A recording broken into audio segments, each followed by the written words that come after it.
What's everyone, how are you all? Today we are back with another blazing Naruto story. What if Naruto was a girl with Tsunade's strength and Hashirama's powers? If you enjoy, then please like, share and do comments. And also check the description box to original creator of this beautiful creation. Naruto huffed. She was extremely annoyed. This would be her second year in the academy and she hated every minute of it. Not only that, but no matter what she did or tried to do, the results were always the same. She got a 0 on every test and people looked at her differently than everyone else, and she hated it in them. And now here she was, sitting in front of her Gramps, waiting for punishment for pulling yet another prank. But then again, the only time anyone besides her Gramps looked at her was when she was pulling a prank. There wasn't a thing in the world he or anyone else would be able to do that could dissuade her from that fact. Naruto, what are you doing? I know you entered the academy because you wanted to be a ninja, but you don't take things seriously. Sarutobi frowned, looking over the small girl in front of him. Her golden blonde hair had gotten longer, and was held in loose pigtails that ran down to her hips. Those bright blue eyes were holding an angry hurt that shouldn't be in a girl her age. Naruto snorted. Why should I even try, old man? I mean, I study all the damn time, and you know what? It doesn't matter because even when I get something right on a test they mark it wrong. Why'd I even bother? I should be somewhere in the middle of ranking. But I'm last because they all hate me, she continued shouting, trying not to let the tears fall. Naru, come here. Sarutobi sighed. He would have to place her in a new class. Things were getting ridiculous. They shouldn't be treating her like this in the academy. Most of the shinobi in his forces understood what she was going through. Naruto sniffed before walking to stand directly in front of the Hokage. Within minutes she was pulled into a large hug before she managed to bury her face against his robes. Sarutobi continued to hold the small girl, stroking her hair. Naru, I'm going to do things a bit differently. I'm going to give you an extensive exam over everything that you've learned at the academy. If you do well enough, I'll be able to move you out of the class you're in. Fine. She tried not to cry. She hated to cry. It made her feel weak. Sarutobi sighed. There really wasn't anything that he could do. He would have to speak with Aruka tomorrow. He knew that the young Chunin held nothing against Naruto, but he wasn't sure how the young man would act if forced to teach her, and there was no telling how the clan heads and parents would react when he put the girl in the more advanced classes. Inu, take Naru to be tested. Sarutobi ordered, before sending someone else to get Aruka to the tower. The Anbu member nodded, taking the small girl's hand. The two walked away. Why did things have to become so frustrating? Not for the last time Sarutobi damned Minato for leaving Naru to face these things alone. If he'd allowed Sarutobi to do the sealing, the girl would have had so much more protection. A young man poked his head into the Hokage's office. He was young, about 19 or 18. He had brown hair and eyes with a scar running across the bridge of his nose.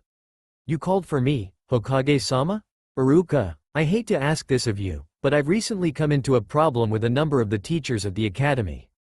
Aruka felt his eyes widen. In what way? As you know, Naruto Uzumaki is attending the academy and there have been a number of issues with teachers purposely grading her incorrectly. Sabotage of one of my ninja is pushing their rights more than a bit. I know you're wondering why you've been brought in. Depending on how well she does on the overall testing will depend if she gets into your advanced class. Aruka blinked in surprise. I have no problems teaching her, Hokage-sama. I thought not. I would also ask that you personally hand out each test and check them for genjutsu.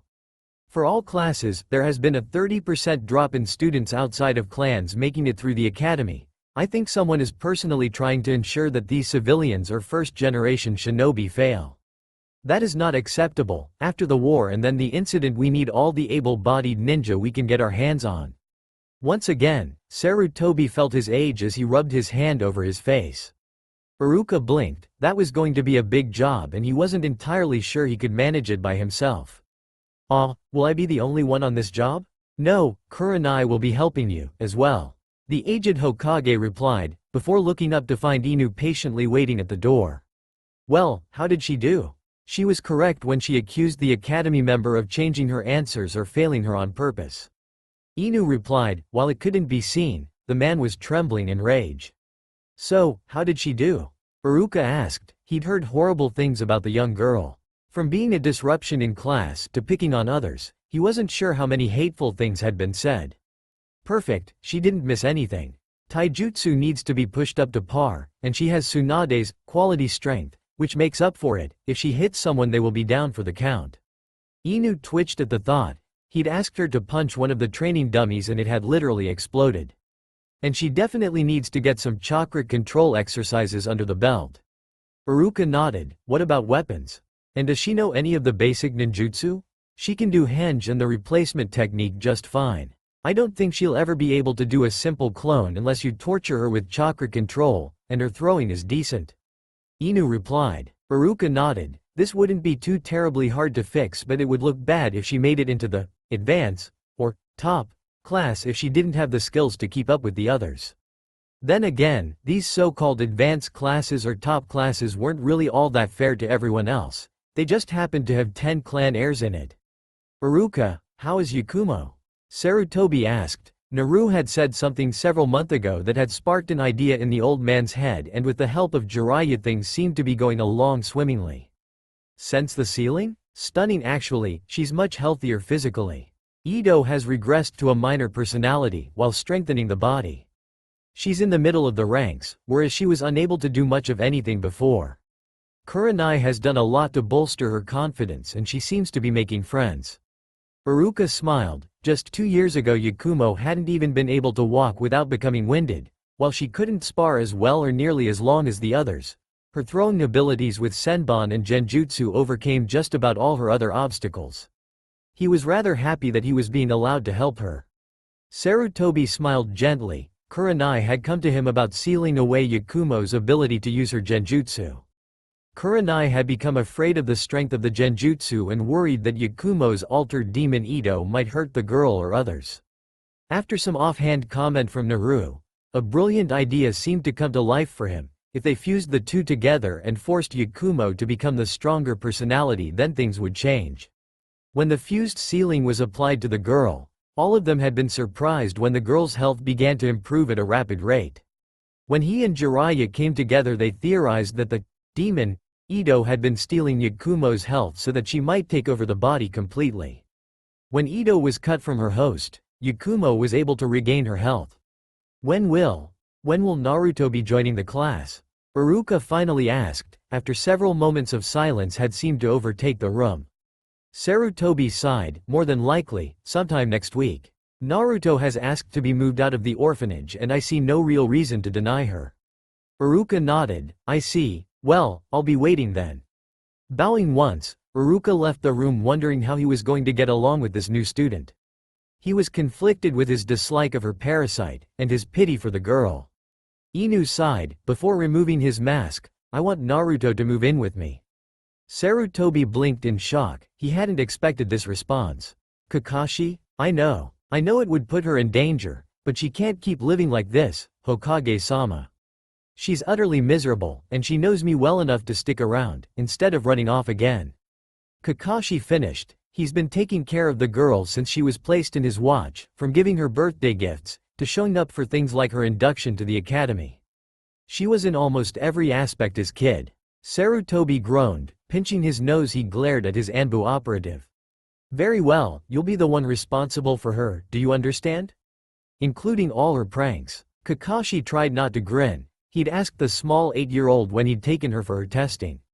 He couldn't really remember seeing a smile like that on her face, not in a very, very long time. Hi, Hokage-sama. I really do hope you don't expect her to stop pranking, though. Kakashi, go, shoo. You have things to do, like getting your house ready for a small, impressionable 8-year-old girl. The Hokage tried not to think about what this could lead to. Only the heavens knew that Kakashi, Minato, and Jiraiya were perverts. Was that going to be telling? He also had to wonder how the council members would react. Kakashi nodded before disappearing in a swirl of leaves and gust of wind. Sarutobi glared at the floor, which was now covered in a mass of leaves. Damn Junins, always using body flicker, leaving their leaves and petals and water all over the place. Why can't they use the damn door? Or at least the window, like Jiraiya? Huffing, Sarutobi made a mental note to up the janitor's salary. Oh, Kakashi grinned, before grabbing a small blonde, turning her upside down within seconds. Her laughter was sometimes the only thing that really made his life worth anything. His parents and friends were dead, and he had no real connection with the Junin of the village beside Guy or Asuma. Though, he could only take so much green spandex or cigarette smoke. "What do you want, Kashi?" Naruto asked. The blood was rushing to her head and making her lightheaded. "Well, I was wondering if you were ready to move in with me." Kakashi asked. "No way. You convinced Gigi? How?" Naruto promptly struggled to get back upright from the strong arms holding her upside down. "I made him feel guilty. I mean, you're very good at running away." He responded easily. The blonde pouted. Fine, fine, fine. It's not like I have a lot of shit, anyway." "Damn it, why didn't you try that sooner? The first thing we are going to do is get you some different clothing. That hideous orange monstrosity has to go along with that language of yours." Kakashi muttered, moving the girl from upside down to his side much like one would hold a football. Naruto pouted. "Come on, at least let me ride on your back. If you're going to go roof hopping, this is going to suck." "Maybe you shouldn't curse," Kakashi replied in a sing-song tone, his eyes closed while he smiled. Naruto just groaned from the feeling in her stomach as they went up and down making her nauseated. Oh, she would have her revenge. He will never know what happened to him. The question was, what exactly should she do? She could make his mask an array of colors, but then again, it might not affect him at all. Looking up, Naruto realized she had no idea where the heck they were. Sure, she knew a lot of Konoha, but this place looked run down but in a different way than the slum that the orphanage was settled in. It was relatively clean for one thing. No random bits of trash upon the ground. No graffiti littering the sides of the building. Where are the potheads? Kakashi nearly choked. Sometimes he'd forget where she'd lived, then she'd say something like this and he would once again be reminded that Naruto had been forced to live in the slums. It was the only thing Sarutobi had been able to do to keep many of the Konoha citizens from outright attacking or trying to kill the girl. Naruto, not everywhere in Konoha has potheads. In fact, that only makes up about 15% of the city. Naruto just stared up at him as if he was insane. Anyway, this is Kusanagi no Tsurugi, it's a ninja catch-all. Kakashi stated, and before you ask, catch-all means they sell just about everything a ninja could need, from clothing, to weapons, and just about anything a medic nin could need. So, what are we doing here? Kakashi grinned, tugging on the orange jumpsuit of death. He replied, we are getting you some appropriate clothing, kid. This is like Kill Me Now Orange. So, I make a fool out of Junin and Anbu? I mean, they must suck if they can't hunt down and keep up with an 8-year-old. Naruto grumbled. It wasn't as if she adored the jumpsuit, but it did its job and that's all that really mattered. Can I get a mask? Like yours? Do you really want one? Kakashi asked. Newt, really? Naruto replied. Kakashi rolled his eyes before walking inside the shop. Putting her down, he found what he was looking for. Clothes, get them. He muttered before walking away to pick up the things she would need for the academy, and things to practice with at home. Naruto rolled her eyes at the man speak before grinning. It was nothing like those weird crappy stores she'd seen at the center of town. This was hardcore. They had everything from stuff for Kenjutsu users, to chakra-eating mesh suits. She vaguely wondered if she could talk Kakashi into getting one before deciding against it. Hey, do you need help? A voice asked. Naruto blinked to find a girl a year or two older than herself, with dark brown buns, and soft brown eyes holding a number of items that were being restacked, or put away.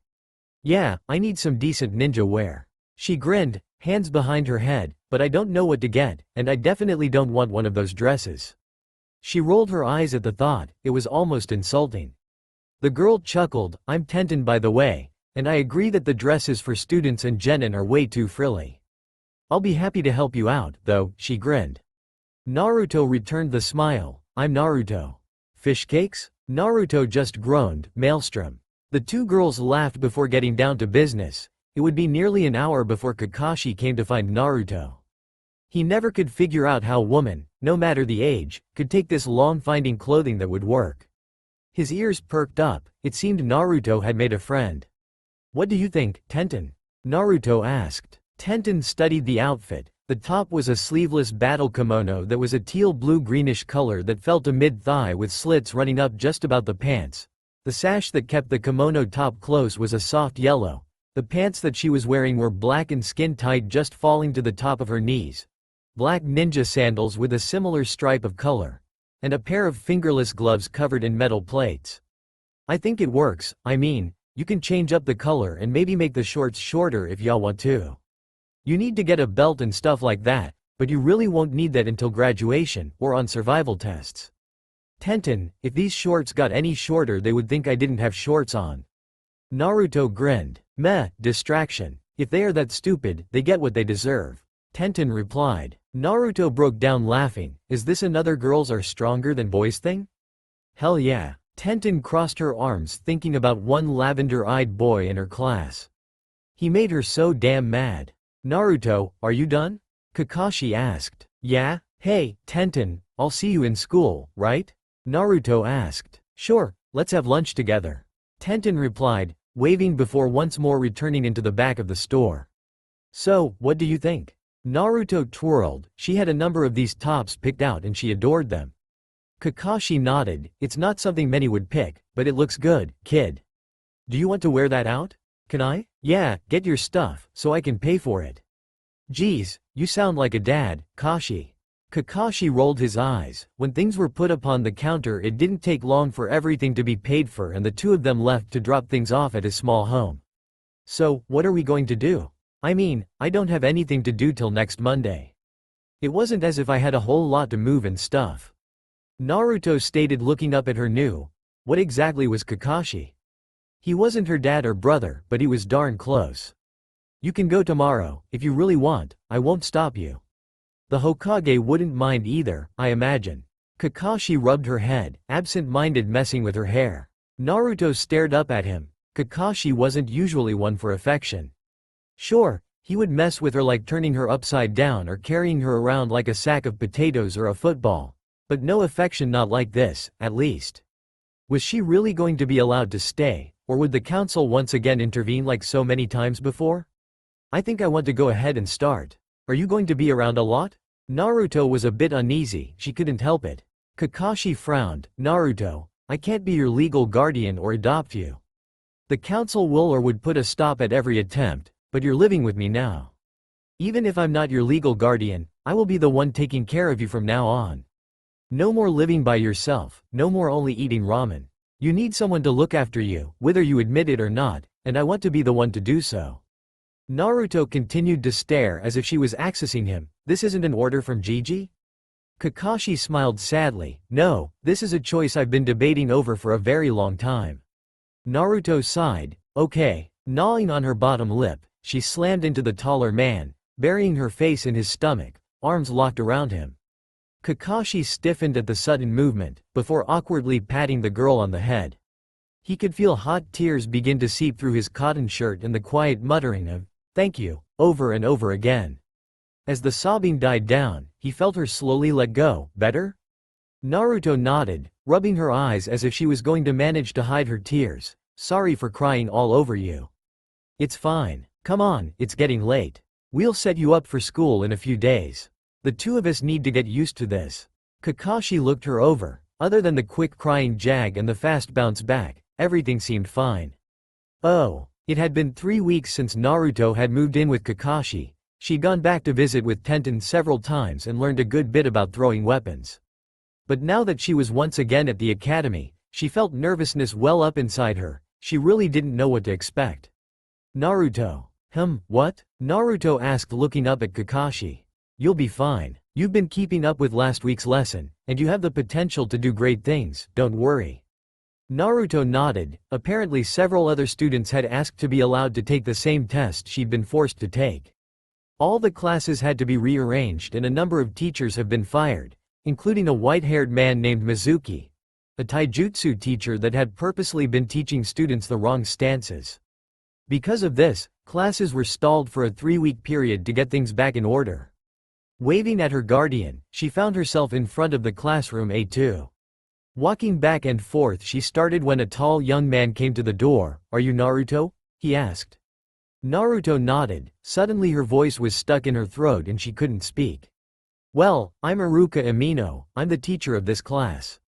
They were going to put you in B2, but you're somewhere on the border at the bottom of A, and the very top of B. Since B was so full they went ahead and put you in this class. Because of this, you're going to have to work hard to keep up, alright? The man asked, rubbing his nose. Naruto nodded, I'm going to work my hardest then. Aruka gave a small smile of amusement. Alright, turning he waved the girl in. Most of the students of A2 hadn't been moved out of the class, and Naruto was the only one who had been moved into the class. Naruto followed, only to hear her teacher begin to speak. Alright, settle down. A hush seemed to fall over the room. We have a new student, she's the only one to be moved into A2. Naruto could unfidget as many pairs of eyes turned to stare at her. Please, introduce yourself. Anyo, what do you want me to say, Aruka? Naruto could feel her cheeks heating up as the stares continued. Aruka hid a smile. Your name, your dream and maybe a hobby? My name is Naruto Uzumaki. My dream is to surpass the person I'm nicknamed after, and my hobby? Pranks, I guess. Oi! A loud voice called at the back of the room. It was a gruff voice belonging to an Inuzuka from the red triangles on his cheeks.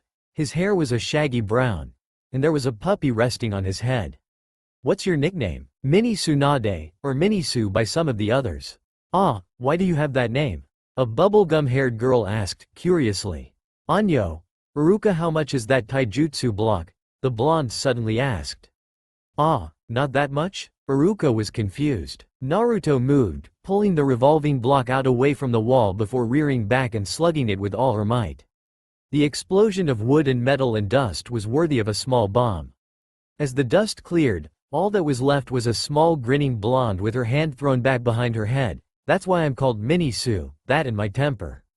Aruka had heard from Kakashi that she had the strength of Tsunade, but that was ridiculous. Naruto, can you control your strength? Nope. Again she grinned, ignoring the looks of horror that crossed several of the students' faces. Many of the boys decided then and there that they wouldn't be messing with her at all. I see, well. Yakumo, will you please raise your hand? Aruka asked. A pale-skinned, light brown-haired girl smiled, her golden-colored eyes laughing, before raising her hand. Naruto walked upward to the middle row. Nice to meet ya, she said before sitting down. Yakumo smiled lightly. Ever since she'd been freed of Ito, becoming a great kunoichi had been her dream. It was nice meeting another girl that didn't fawn all over that blasted Uchiha brat. I'm Yakumo Kurama. She leaned over to whisper as Aruka launched into a long lecture of Konohagakure's history. You can just call me Yakumo. Naruto nodded, grinning lightly. Then call me Naru. Most people do, or that damn nickname. She partially growled at the thought. Yakumo sent the girl a widening smile, before Aruka sent them a look to pay attention. Both girls sighed, they looked at each other and settled in for a long lecture. The first break would be at lunch, and both found themselves outside rather quickly. Lunch. Naruto spun happily, her back and butt hurt from those horrible wooden desks. Yakumo laughed, softly. Why are you so excited, Naru? Tenten and I made an agreement to eat lunch together, that and I have a lot of questions about some of our classmates. I'm just being nosy, ya know? Yakumo snorted. Who is Tenten? Naruto grinned. Tenten is a third-year student. She's like the kunoichi of her year, and she likes extremely pointy objects. Naruto. Tenten glared at her friend. What? I'm just telling the truth. You're scary with those weapons. Tenten, this is Yakumo Kurama. Yakumo, this is Tenten. Yakumo is about the only serious kunoichi in our class. The rest of them fawn over the Uchiha kid. Naruto stuck her tongue out, making a blecking sound. Tenten snorted. We have one of those in my year too. This one is a Hyuga. Yakumo, I'm glad your clan's not snotty. Naruto stated bluntly. Tenten gaped. Naruto. What? It's alright, Tenten. Naruto is just a blunt person, I don't really mind. My family has no reason for arrogance or pride, Naruto. Over the years many of my clan have died in war and through mission work.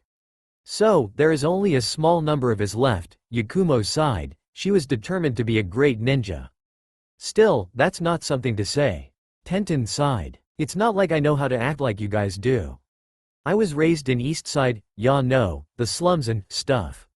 We didn't learn how to talk fancy and stuff. You had to learn how to think on your feet to keep out of trouble.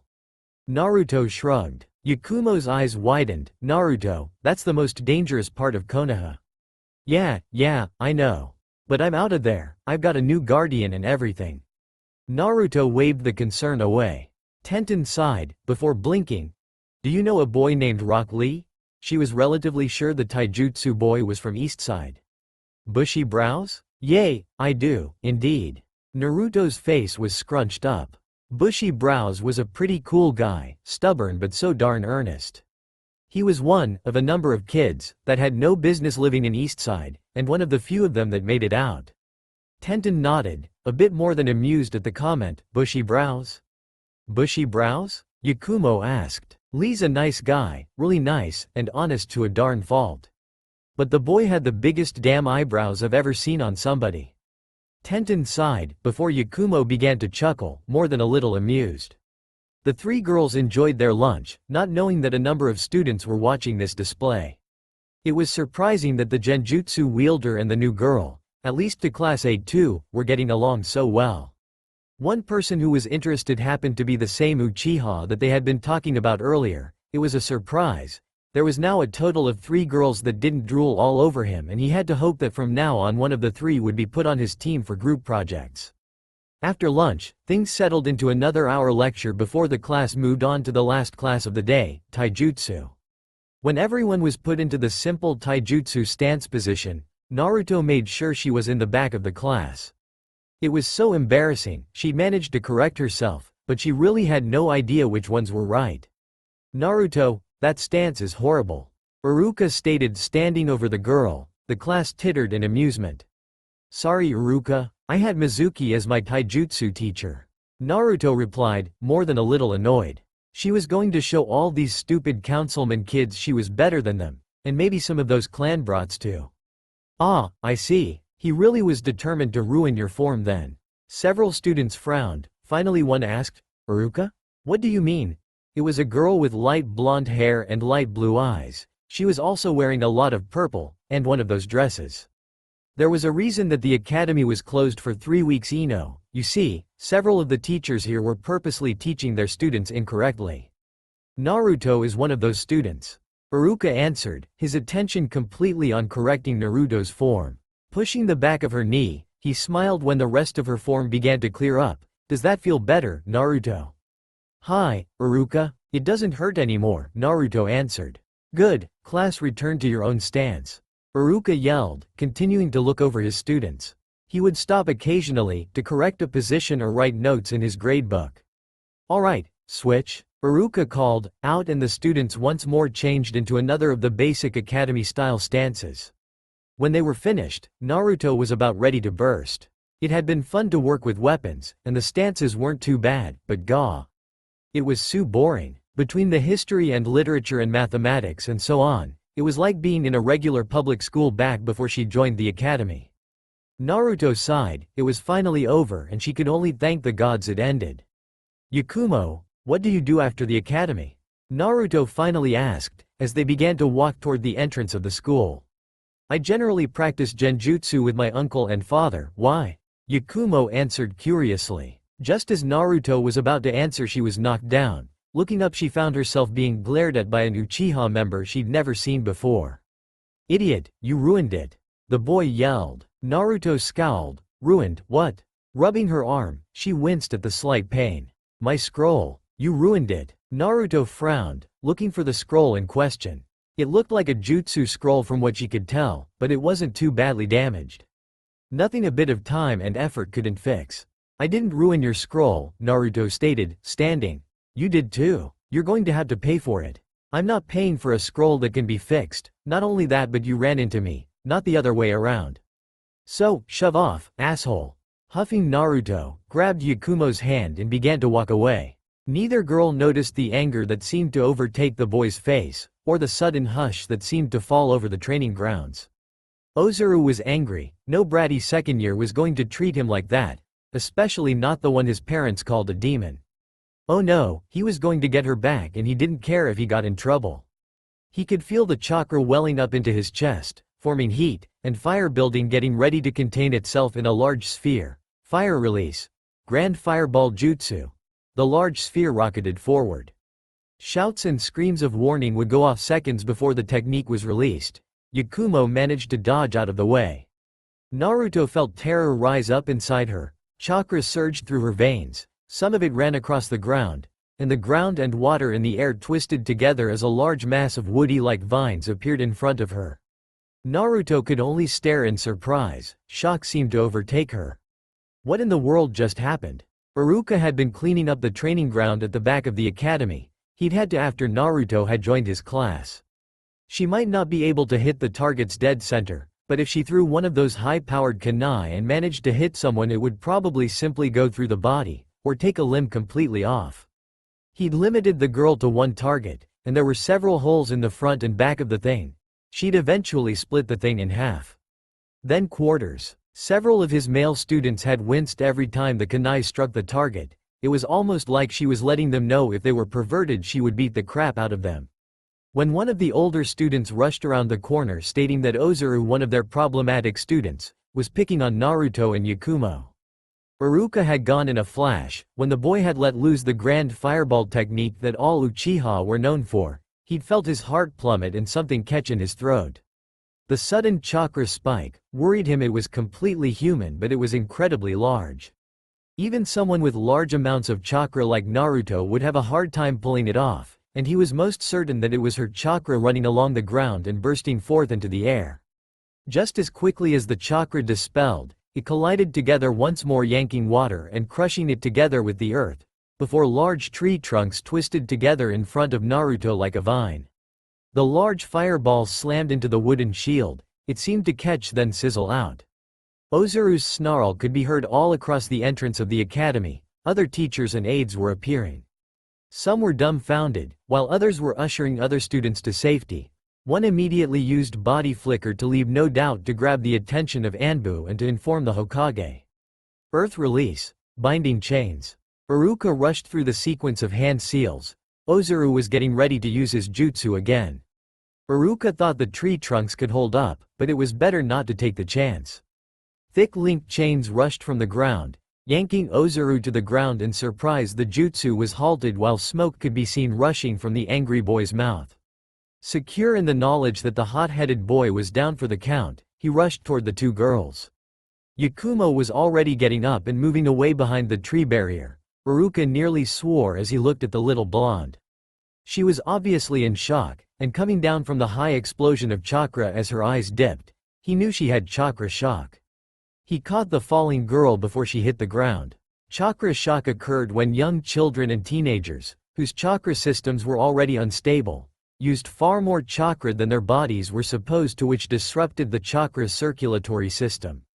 Not only did it mean that they were running low on chakra, but in some cases it could lead to death, if there was no chakra running to the brain or internal organs.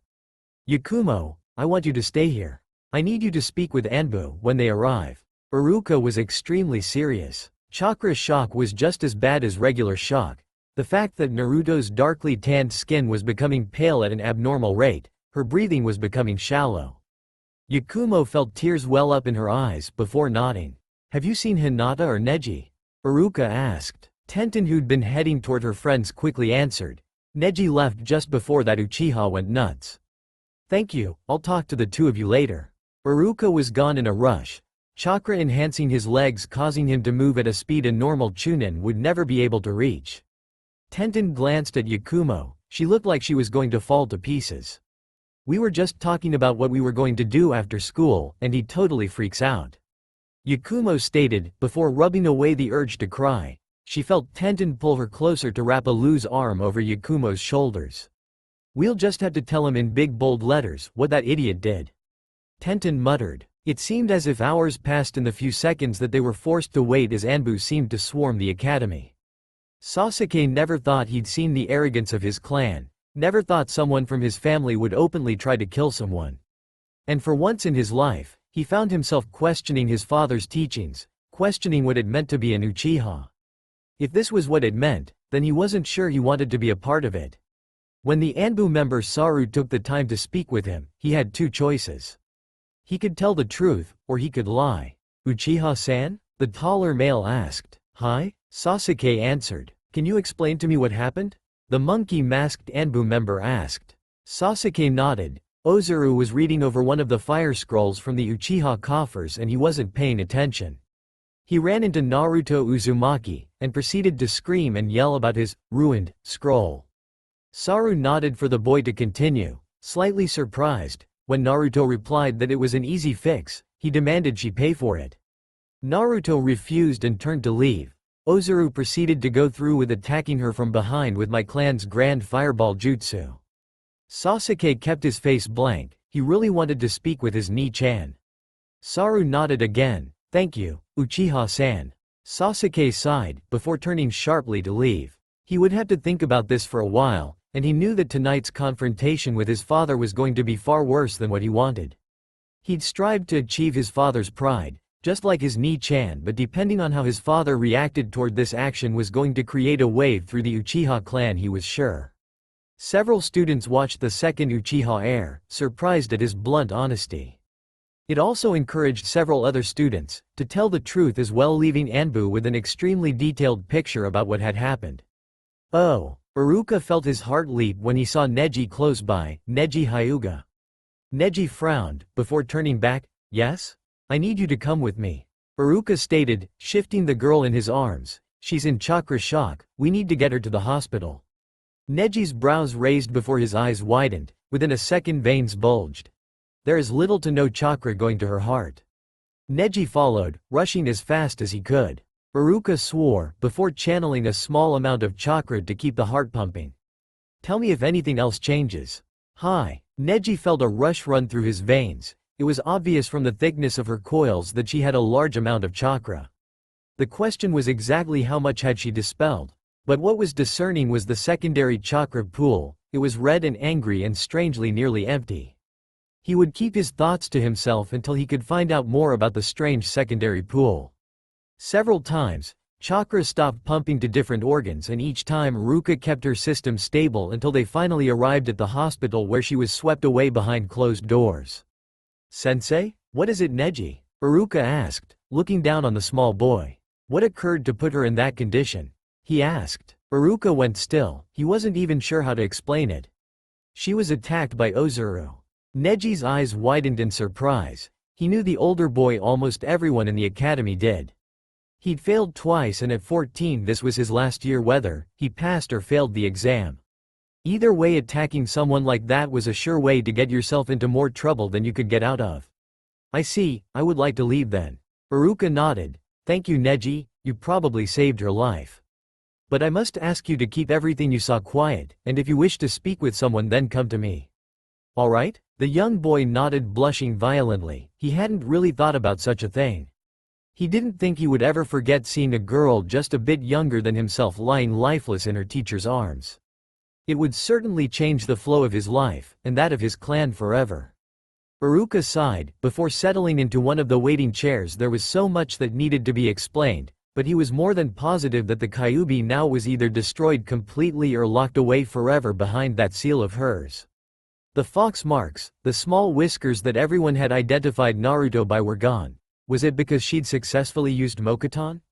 Aruka rubbed the scar that ran across the bridge of his nose. He felt guilty. While he knew that there was very little he could have done, he felt that he should have pushed for having Ozuru removed from the academy.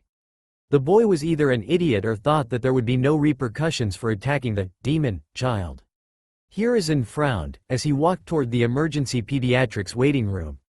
When one of the academy teachers had rushed to his office in the tower, telling him that there had been an attack on 2 students. His heart had stopped. Yakumo Kurama and Naruto Uzumaki had been attacked. Naruto was being rushed to the hospital by one Aruka Amino. He'd sent 2 Anbu squads to speak with witnesses, and another to inform Kakashi, while he headed straight to the hospital. Aruka, how are you, my boy? Hiruzen asked. Well enough, Hokage-sama. Aruka smiled weakly. Thank you for getting her here. Hiruzen smiled, patting the young man on the shoulder.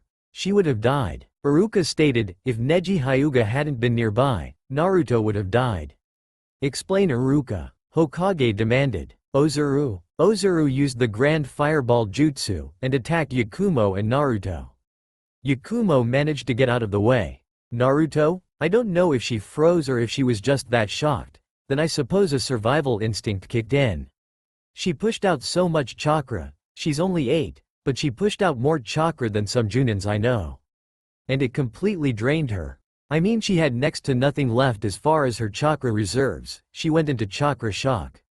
I found Neji just turning the corner at the end of the academy grounds wall. He pushed himself too hard to keep up with me to ensure that there was chakra flowing to her vital organs. Hiruzen looked at the young man. He was so young but he looked so tried. Aruka had pushed for that particular Uchiha to be removed from the academy the year before after an angry temper tantrum of being denied a chance at graduation. Now there would be little choice. He'd attacked his sweet little granddaughter and an heir, whose clan was quickly bouncing back from several family tragedies. 6 children had been born to the Kurama clan this year, while 4 more were already expected in the coming year. To attack nearly consigned the boy to death. You did well? I suppose I'm going to be speaking with Neji sooner or later? Hiruzen asked. Aruka nodded, more than likely. I would like to suggest he'll be put in medical classes. Hiruzen blinked. Pardon? He's a genius, Hokage-sama. His chakra reserves are large for his age, and his control is top of the line. Even for a Hyuga, I would say his control is already on par with a Chunin. With those eyes of his he's nearly unstoppable. I feel the Hyuga clan will stifle his abilities by limiting him to their clan talents. Aruka stated, slightly red in the face. Hiruzen rubbed his jaw, trying to hide a grin. He'd never been so happy to have a teacher in the academy when he'd put Aruka in. The boy obviously knew what he was doing and seemed able to spot talent miles ahead of everyone. He'd even predicted Yakumo's improvement and Ozuru's anger issues. Aruka, you have very good instincts when it comes to children. Hiruzen smiled. I would like you to take on more responsibility at the school. Aruka blinked. There was a reason he'd asked to be placed as a Chunin. After being in Anbu for several years, he'd simply burned out. He had taken a position as a teacher when the shinobi before him retired. What do you want me to do? I want to up the requirements for the genin exam, but that can wait for a later date. Hiruzen smiled, before looking up after hearing a whirling wind. Kakashi stood there before the two of them with a very cold look on his face as if he was going on one of the many assassination missions he was known for in Anbu. What exactly happened? Aruka almost flinched. He might not have been able to work with the copy ninja during his service in Anbu, but he understood that look very well. Finally Aruka spoke up, and continued to repeat everything that had happened so far. Taking a deep breath he continued, there's only one thing I haven't spoken of. I suppose you are her guardian, Hitaki? Aruka asked, getting a nod. He continued, Naruto. Naruto used Mokuton. Both of the other men blinked, staring at Aruka as if he'd lost his mind. That shouldn't be possible. Kakashi finally stuttered out. Kushina had never shown signs of using Mokuton and he knew for a fact that Minato's clan did not have a blood limit. Both Kushina and Minato's families were proficient with seals but otherwise without a limit. Hiruzen frowned. I see. I'm not sure what to say to that, Aruka. Neither of Naruto's parents had the ability, nor from what I understand did neither of their ancestors either. You know who Naruto's parents are? Aruka frowned. Yes I do. But for certain reasons that I cannot disclose, it would be a very bad idea to let their identity out. Hiruzen muttered, did this mean that Naruto was related to Tsunade? He had to admit, she did resemble his dear student, though that was impossible, wasn't it? Hashirama sensei's descendants, they had all lived in the village, hadn't they? Kakashi sighed. What do you want to do about it, Hokage-sama? Well, we can't sit on it. I imagine a number of those children have already returned home and are speaking with their parents at this very moment.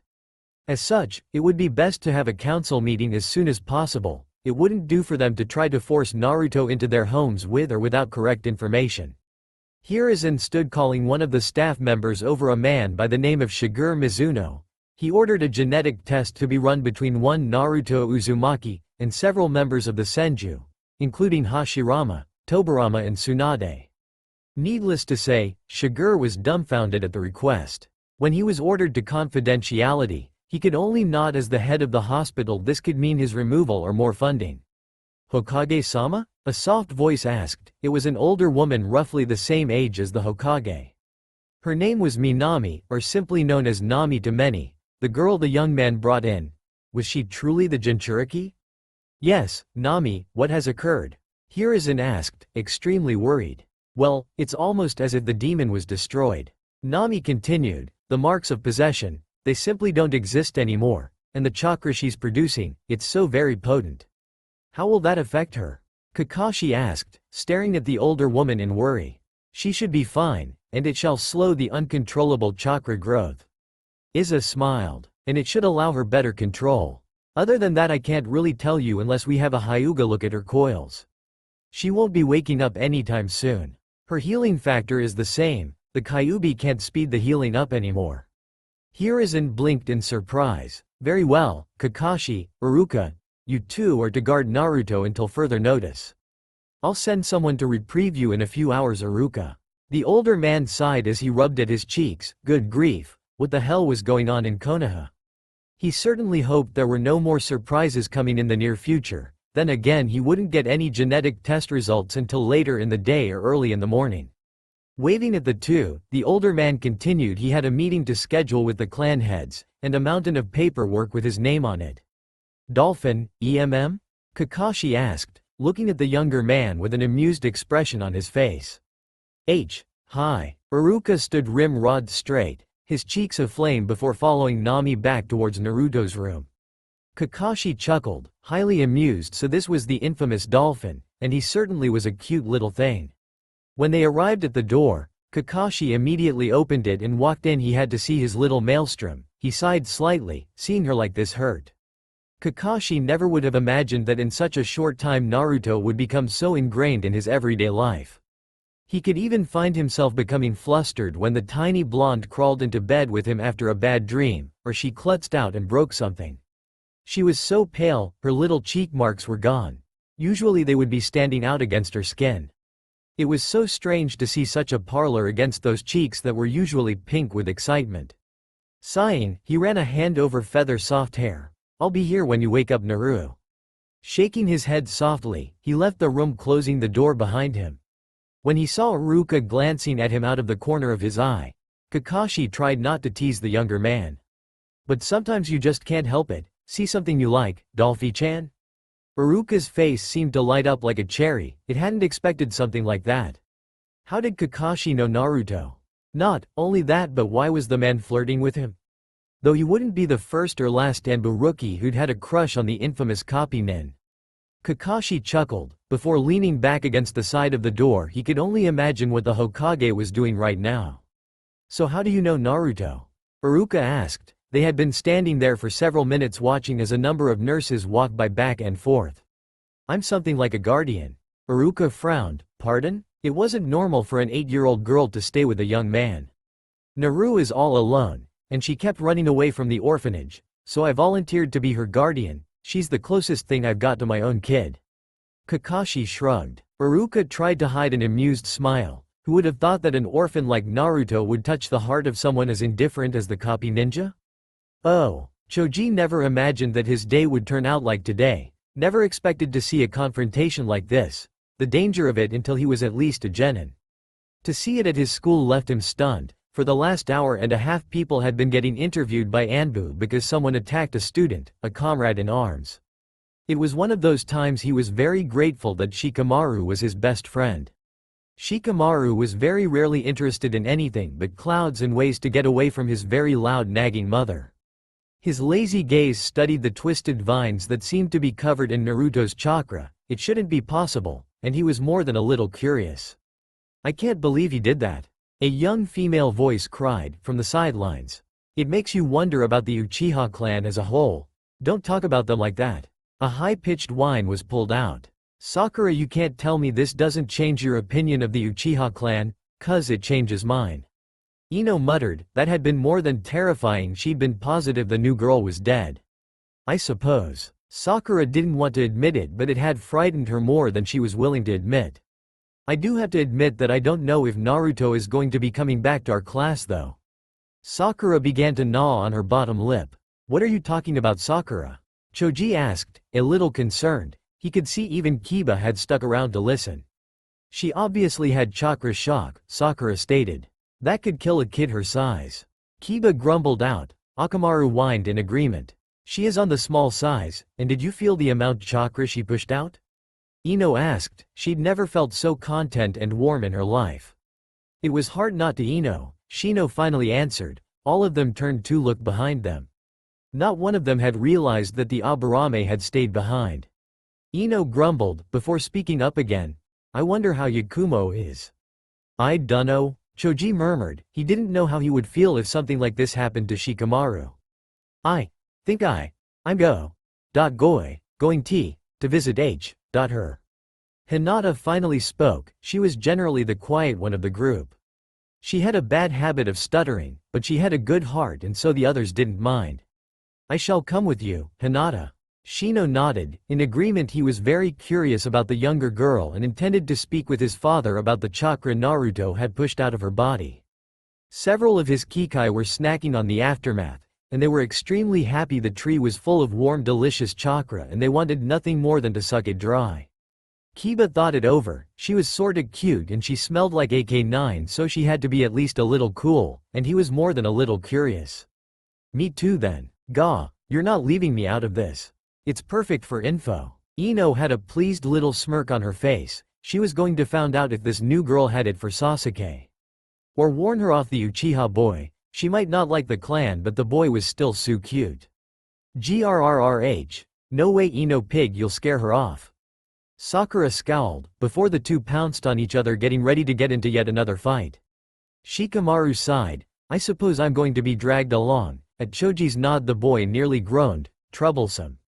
I'll be there then. Choji smiled in amusement. His friend was always like that. So everyone but Sasuke's going? Both Ino and Sakura twitched at the comment. They didn't want the girl to be near their Sasuke. Shikamaru tried not to snicker, while Kiba snorted before Akamaru began to make a coughing sound that was apparently amused laughter. Several others who had been listening broke down into laughter before they dispersed. Many of them would go home to speak with their parents and others like Shikamaru would keep their thoughts to themselves. Kakashi sighed. As he woke earlier today his little girl was attacked and he intended to demand punishment in the highest form. Even if it caused him to have another incident with the Uchiha clan. They had hated him and wished his death after the war and Obito's gift.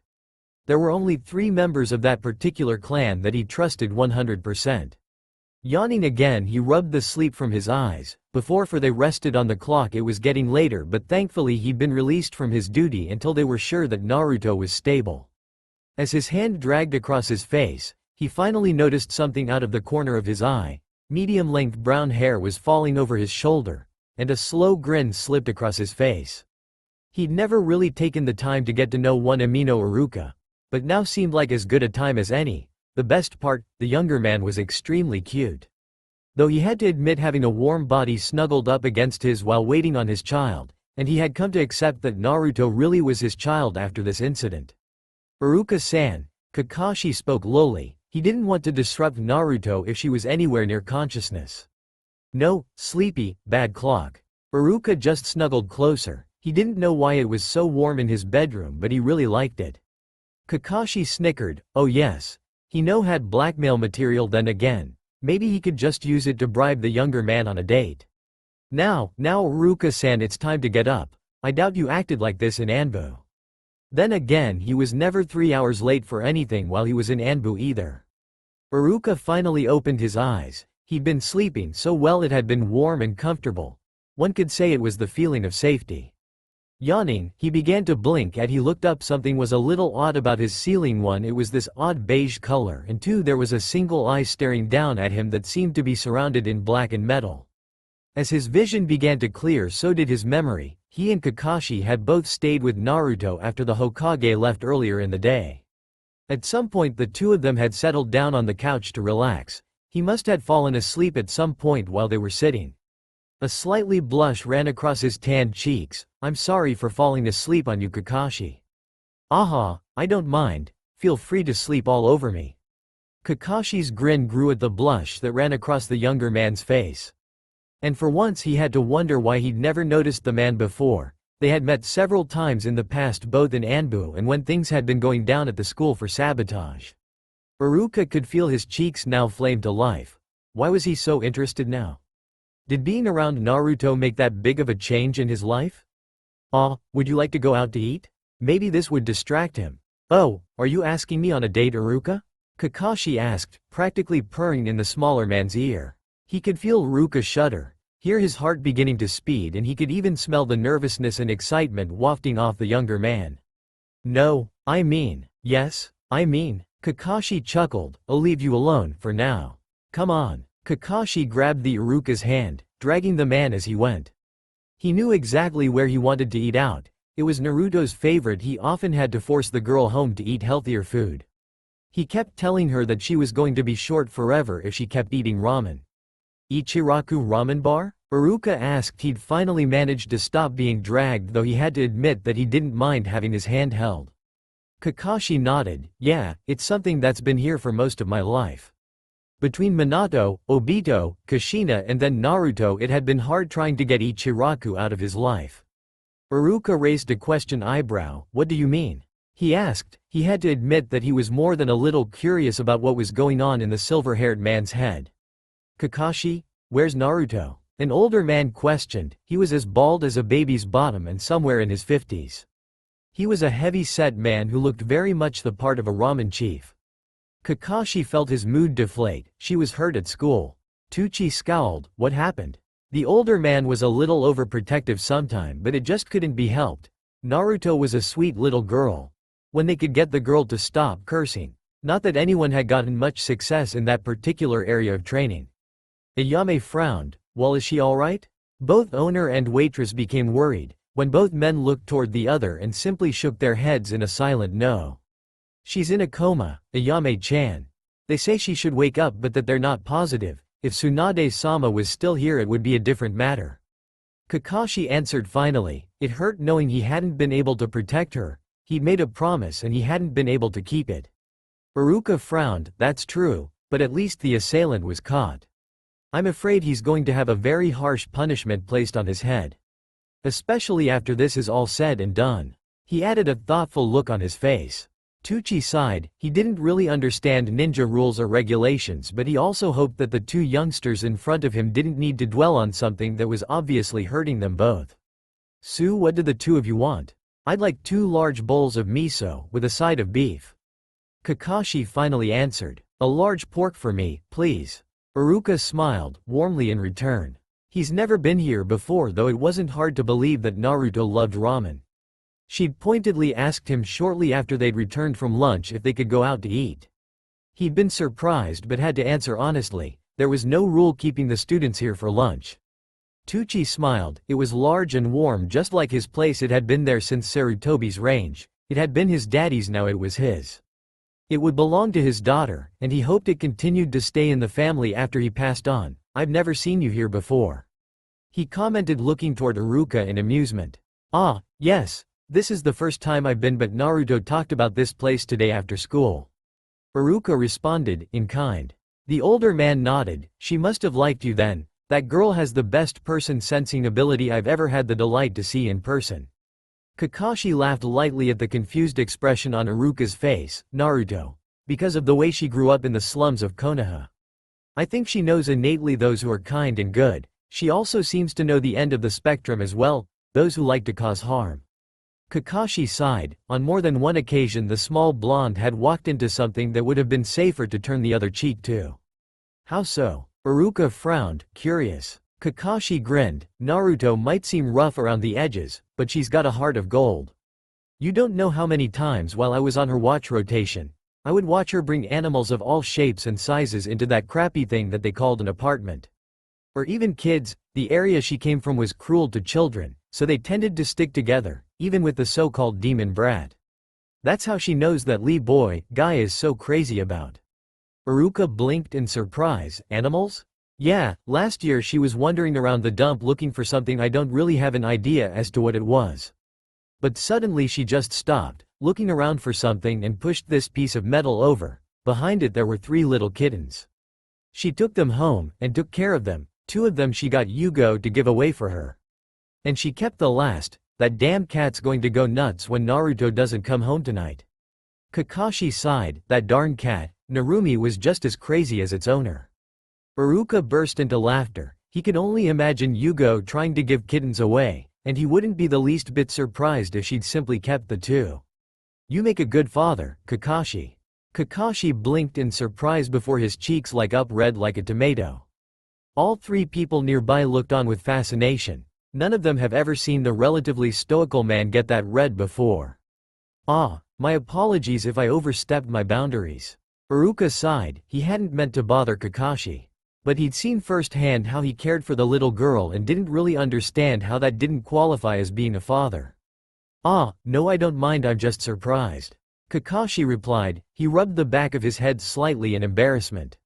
Both men seemed to go quiet after that, both of them lost inside their own thoughts and ideas.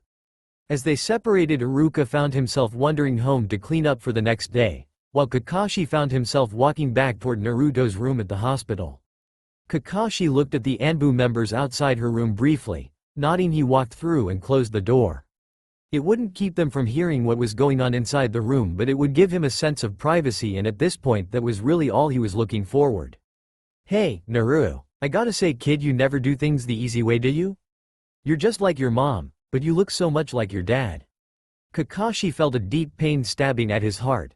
There were so many good moments in his life, but they were almost always overshadowed by something horrible. This was just the thing he should be used to. When he graduated from the academy, nearly weeks later his father committed suicide. Roughly a week after his promotion to Junin, Obito was killed, crushed by a boulder. The next instance was his excitement of being a big brother, followed by his second father and teacher, and remaining teammate during the Kyuubi attack. It was as if he had his own personal curse, created to take what he loved from him. Kakashi looked up, an eyebrow raised as the door opened. "What is it, Tenzo?" He could recognize this particular Anbu member. He'd worked with the younger man several times over the year. Besides, calling him Tenzo always did get on his little junior's last nerve. Tenzo could feel his eyebrow twitching in annoyance. Even if there was no one to hear his code name, that didn't mean that Kakashi could just throw it around like it was no big deal. Coughing to hide his irritation, he finally spoke. "The Hokage wants you at the tower. A meeting had been called between the shinobi heads, and I believe the civilian council is trying to sit in on the meeting." Kakashi nodded. It was an unspoken message for several Junins. When this message was passed, all those available were to be at the meeting to help remove the civilian council. Soon things were going to come to head, and the Fire Lord would be informed of the transactions against the Hokage and his ninja. Just thinking about what could and might happen to this meeting tonight was enough to get anyone's heart flowing, politician or otherwise. Looking over the small blonde once more, Kakashi did something that seemed very out of character for someone who worked in assassination and infiltration. Long fingers brushed loose strands of hair away from Naruto's face before he kissed her forehead and promised to return with the coming hours. Tenzo blinked in surprise. For as long as he'd known one Kakashi Hitaki, he's been nothing but an efficient, cold-blooded killer and captain of the top Anbu team known to the Shinobi Corps. Looking back toward two of the four Anbu members who had been assigned to watch over Naruto Uzumaki, he could tell just from their body language that they were thinking the same thing. Kakashi had found his heart again, and no one could really be certain what kind of change that would have on the Anbu itself. Oh, Hiruzen looked over the assembled members of the council and felt frustrated and more than a little aggravated. Why the civilian council was even there he didn't know, but tonight he and the Fire Lord was going to put a stop to this nonsense. And while he wasn't extremely happy that Danzo's knee was still active, he was going to start using it soon. "Council, why is the civilians here?" Hiruzen's eyes narrowed on Homura and Kaharu. He cared deeply for his teammates, but their manipulations would be no more. "They need to be informed of what is happening, Sarutobi." Kaharu frowned. There was a look of disbelief across her face, as if she wasn't sure what to do with the fact that the Hokage was questioning her wisdom. "Get out." Everything seemed to pause at the anger and killing intent that came out with those two small words. Several clan heads seemed to do a double take, as if they weren't certain that their Hokage had spoken in such a way to the civilian council. When they looked back, many of them felt uncertain about this meeting. "But Hokage-sama, we need to be informed about the AIH mean Uzumaki-san, if she is a danger to people." "Counselor Haruno, if you and your compatriots aren't out of this meeting chamber within the next 10 minutes, I will have all of you executed for treason, is that understood?" Hiruzen asked. He was no longer going to be everyone's kind grandfather. If he had to be the professor, so be it. They had treated Konoha as if it was little better than a playground for them to make money off them, no more. Several of the smarter members of council took off immediately. They recognized that look, a general leading his men into the third. Some of them had seen him at his prime in the Second War.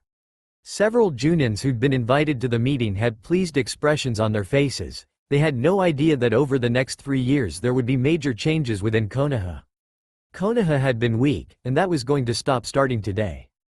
Take them to Ibiki. Hiruzen waved his hand. The Anbu at his command moved with something akin to light speed. Those who hadn't believed the Hokage were truly regretting their decision to try to push the older Mont's buttons.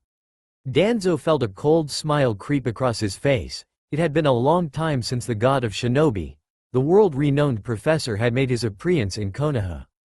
And it seemed as if those idiotic Uchiha had pushed his old teammate over the edge, and into a fury he himself had never seen before. He would have to thank them. Who would like to start this meeting? Hiruzen finally asked, staring many of the members of the Shinobi Council. Homura coughed roughly. I would like to bring up the attack upon the Kurama heir today at the academy, and some of the rumors surrounding this incident. A sudden poof of smoke rose up behind the Hokage's left side. Yakumo-chan wasn't the only one attacked, and I'm sure the Tsurugis will be rather angry that one of their employees was attacked in such a way. And needless to say, I'm very upset. Everyone was listening to the speaker. Then again, when dogs spoke, people tended to listen, they just couldn't help it. That, and you could hear the barely contained fury that seemed to radiating off the experienced Nen. The Tsurugis? What would they have anything to do with this? Kaharu scoffed. Shikaku rolled his eyes. Other than they supply rough half the supplies our shinobi use, absolutely nothing. This is so troublesome. The man sighed, before dropping his head onto the table in front of him. Ah. That right. Naruto rang me out when I needed some sealing scrolls. She certainly is a friendly one. Choza nodded. She's been working there for the last 2 weeks after school and on the weekends, I believe. I do believe Kenten will be very angry once Tenten gets home from school. Several members of the room simply shuddered. Kenten Tsurugi was a master swordsman. He'd helped create Hayate Gecko and Yugo Uzuki. Between his monstrous strength from his forge work and his talent with swordplay, he was one man that very few in Konoha wanted to piss off. It was rumored he and Ibiki Morino were the best of friends, which led to more questions than most of the shinobi population wanted answered. Murakumo Kurama finally spoke up. It was his daughter that was attacked, and he was far from pleased with the outcome. Yakumo had come home in tears, thrown herself at her mother, and told her that her first friend had been attacked at school and was now in the hospital. While I can do nothing for Naruto Uzumaki at this moment, I offer her the protection of my house. From this point forward, anyone who attacks the girl will be attacking the Kurama clan. And let it be known that I will seek justice. As such, I wish the Uchiha boy be put on trial. For several moments things were quiet before it exploded into chaos. Several smaller clans were shouting out disgust for the demon lover. Other larger clans could only look on with amusement. The Kurama clan was rebounding from the war at a fast rate, and the current heir wasn't someone they wanted to get on the bad side of. I find it understandable that you would wish to punish the boy, but he is also just a child. Fugaku spoke up, a frown on his face. While he and his clan held great talent in the field of genjutsu, the only one with a massive ability in it was his son, and recently both he and Shishu could be found talking with things with a number of individuals that disagreed with how he ran their clan. Sume snorted. If the boy was old enough to graduate, then he was old enough to be considered an adult. Don't make excuses. That boy attacked part of the pack because he was angry and didn't control his temper. Don't try to shift the blame on Naruto or Yakumo. Fugaku practically snarled. I said nothing about the girls. Several heads stared at the Uchiha head, before Hiashi spoke. I think Sume's point was that you were trying to ignore what your clan member did. It's not acceptable. As clan members of Konoha, our children must be beyond reproach. Even if Ozuru is from your branch clan, he should have better control. So I should put a leash on them like you do? I would much prefer my kin to be free versus trapped under my feet like slaves. Fugaku snorted in contempt. He doubted that he or the Hyuga man would ever get along. Enough. Hiruzen roared. Almost everyone was startled by the sudden anger. This is not about who does what with their clan, this is about the fact that Uchiha Ozuru has no respect for the members of this society. This trial will be based on innocence or guilt, nothing else. Is that understood, or should I send you out like children name-calling in the hallway? The cold amusement suggested that everyone involved leading up to said argument would be sent out. Not one of them wanted to find out were. Saru, give the clan head your findings. He commanded. It had been a long time since people had jumped to do as he demanded, and from now on they were going to ask how high until he was satisfied with how Konoha was run. The Anbu member Saru shuddered. He was extremely glad that anger wasn't being sent his way. Hi, Hokage-sama, at roughly 16:02 p.m., 100 hours we were alerted by Chunin Tatami Iwashi that there had been an attack at Konoha Ninja Academy.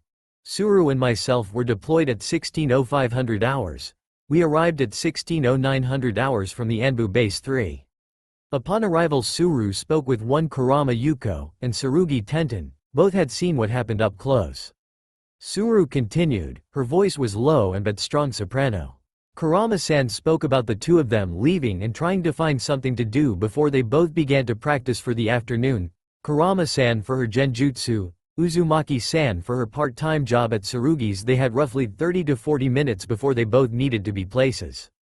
During this conversation Uchiha Ozuru walked into the two girls. He promptly began to yell at Uzumaki-san. The two got into something of a disagreement, before the two girls turned and left leaving the boy there. After that it's a little blurry for Kurama-san because she was attacked from the back and just barely avoided being hit by the flame. Tsurugi Tenten on the other hand got a first-hand view as she was walking toward the two girls. Ozuru drew back in angry and used a fire jutsu, more specifically, fire release, grand fireball. Suru paused. Everyone could tell that she was disgusted by the actions of the boy, though she was trying to keep her voice clear of that type of emotion. Saru almost sighed. He knew Suru had a disdain for the Uchiha clan many people had after the war and what many people dubbed the Obito incident. Or then again a lot of people had speculated about the fact that the Uchiha had lost little to none of their kin during the Kyuubi attack that brought up even more questions. Looking toward the Hokage, Saru finally continued at the nod of approval. Tsurugi-san stated that Uzumaki-san froze up with shock before a huge amount of chakra seemed to explode from her friend. Apparently it was a brilliant shade of blue and green. Before it seemed to dissipate into the air and run across the ground, before it seemed to twist together before rising up in front of her to make tree trunks that was woven together like vines. She said it looked a lot like the Shodai's Mokuton, and Anbu member Kuma confirmed the use of Mokuton. And how would he do this?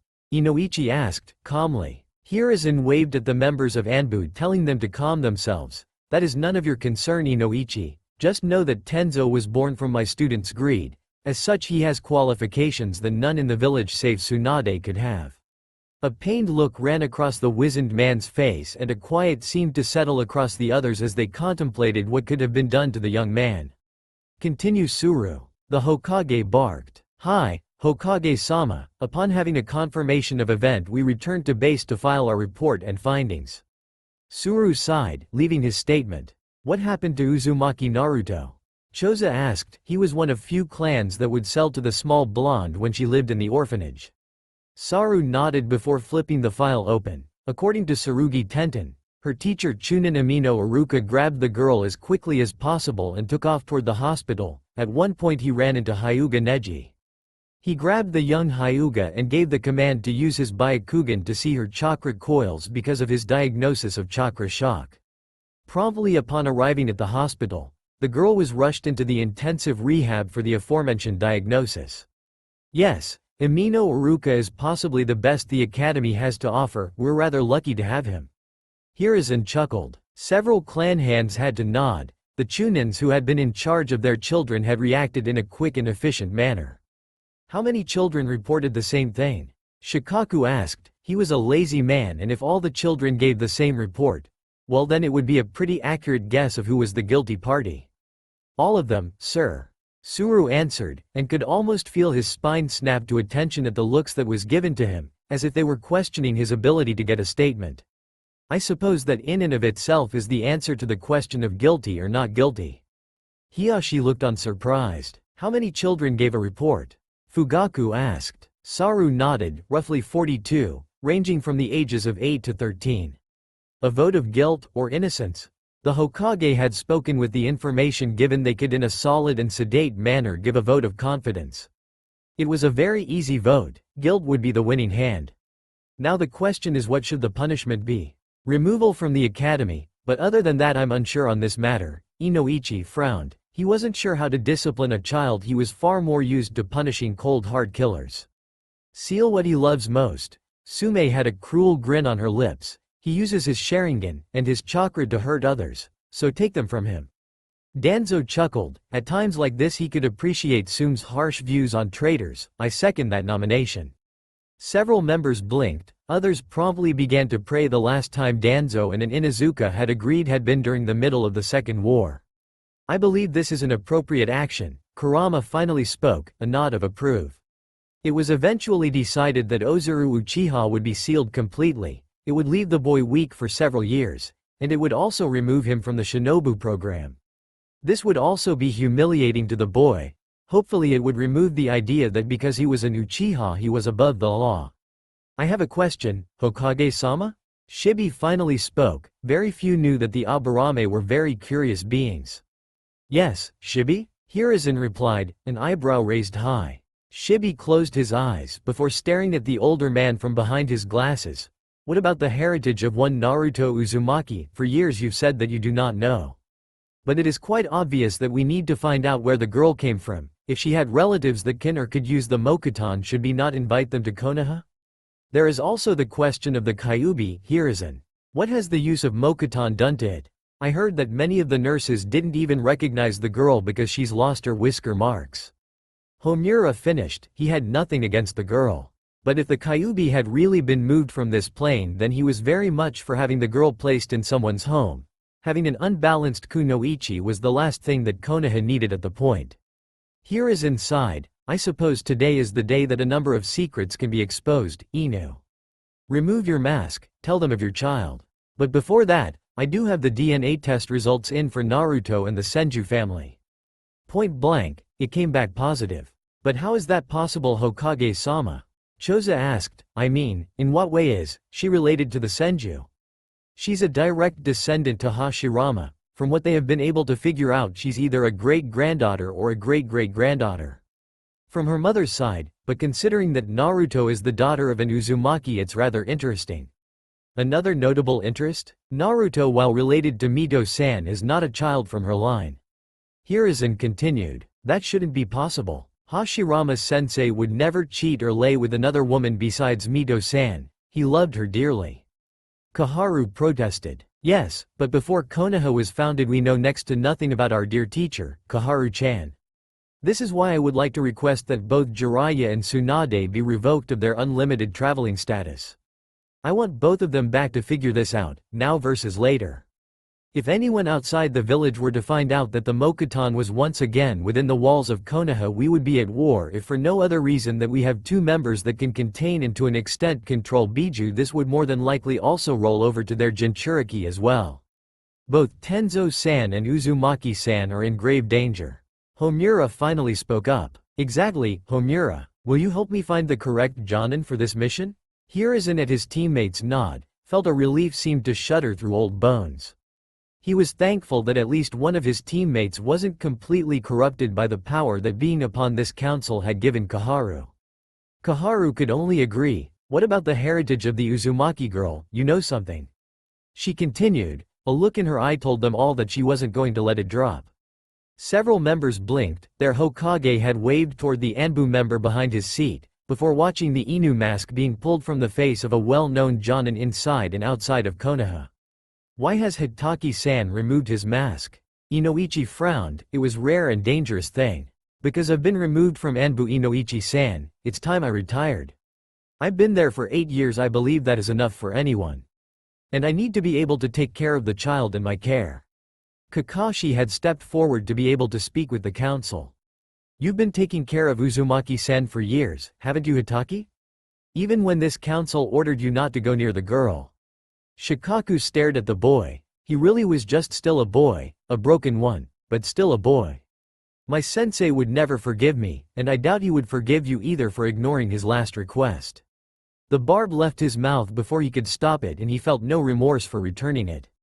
Hiruzen chuckled. Kakashi had a bone to pick with the council, not that he could blame the boy. They had stolen his sister away from him for nearly 8 years, and he'd finally gotten a chance to keep her near and safe, and he wasn't about to let it slip out of his hands. Why don't you inform the council of Naruto-chan's known heritage, Kakashi? I'm sure that will add to their guilt. Just remember you aren't civilians, so if this leaves this room I shall be rather upset. Kakashi bowed. Before he began to speak, there was only one Uzumaki in Konoha before Naruto. You all know her very well, and her love for our Yondaime Hokage. My sensei, are you saying the child this village has ignored and tried to beat down is Kushina's? Sume was standing. She'd treated the girl well and often helped her escape from overly drunk civilians and on more than one occasion taken the girl out to eat. Shouldn't you know? She looks like a Kushina clone with Minato-sensei's coloring. Who else would she belong to? Who else would Minato-sensei seal the Kyuubi into? Kakashi's gray eyes had turned to steel, and the anger that brimmed inside them spoke pain for a number of people. Now my little sister, the child I've raised, is in a hospital with a possibility that she will never wake up. This village failed, Minato, and they failed Uzushiogakure, and its last remaining member, its heir.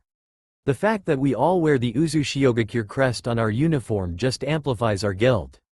Several members of the room flinched, those who'd done nothing and ignored the girl's dangerous upbringing and some who had simply pretended she existed. It should have been expected, considering she gives off a similar chakra signal in comparison with the two. I can understand why you would refuse to tell the council, Hokage-sama. I give my apologies, even if they are late, Hitaki-san. You are correct. Minato would be ashamed, if not rolling in his grave at the thought of how she's been treated. Shibi stopped. He had to admit he took a rather sick pleasure in watching several members like Inoichi and Hiashi squirm. Then again Fugaku looked horrified. He could only imagine how deeply the Uchiha clan head would be in if Makoto ever found out her dear friend's child was treated. Kakashi just nodded toward Shibi. I would like to be allowed to leave. I wish to return to Naru. He continued to stare around the room. There was really no need for him to stay. I would also like to know Kushina's relationship to Hashirama-sama. Bowing, the younger man simply used body flicker to once again disappear. I suppose this is the curse of the Uzumaki clan. Hiruzen spoke. It was tired and old. We've damned 3 generations of the Uzumaki clan woman to be the Kyuubi Jinchuriki. Each time they were looked down upon, and each time this village tried to cast them out. Mito when this village was first founded, Kushina upon the destruction of Whirlpool, and Mito's death. And then Naruto, when her mother was attacked during birth, and the seal was broken. I dismiss this council. I would hope you all think upon your actions in the future. And think about what this means for that little girl many of you scorned. Go home and wallow in your own plight. The Hokage turned, and walked back toward his office. Before waving a hand, the chamber doors were opened. Several shell-shocked and horrified clan heads left, knowing that their perception of their own village and its people would never quite be the same, and they had to wonder how their children and clansmen would look at them when the story of Naruto Uzumaki was finally out in the open. Oh, Sasuke sighed. Yesterday had been hell, a special kind of hell. His father had come home angry and frustrated, and he had done his best to stay out of the older man's way. While he loved his father and wanted his approval more often than not, he felt a type of fear run up his spine where his male parent came into a room. He'd heard things the day before that he knew that he wasn't supposed to, and what he had heard scared him. He knew what a coup was, he knew what it could do. They'd gone over the bloodline purges in class. They had also gone of the rebellion of the branch clan of Hyuga and what had happened to them. Sasuke was scared, but more for his friends and family. What would happen when the Hokage punished them? They were bringing shame on the clan, because they would turn on their home, and he wasn't the only one who agreed that it was wrong.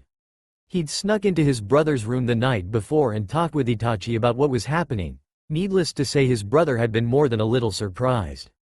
After the long drawn-out discussion, Sasuke couldn't help but ask if he could stay with his brother for the night. Itachi had agreed, a sad smile on his face before hugging his little brother close to his heart. There wouldn't be a rebellion against the Hokage, at least not anymore. There was going to be a civil war within the clan, and Itachi and Shisui were the first to oppose the way of their father. And they would be the first to die if Fugaku ever found out.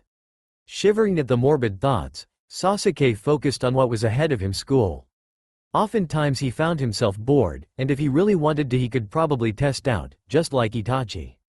But he did have to admit that his big brother had been extremely lonely before he'd gotten into an Anbu team, mainly because most of his classmates and teammates didn't understand his genius.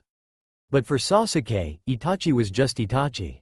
Sasuke. Hey, Sasuke. Sasuke-san, why, you right? Sasuke blinked, surprised to find himself surrounded by his friends, the kids that he hung out with on a daily basis and enjoyed talking to. They were a good reason to protect Konoha. Not protected because his dad was greedy. What's going on? They've only been trying to get your attention for like, a while. Shikamaru huffed. Why was he here?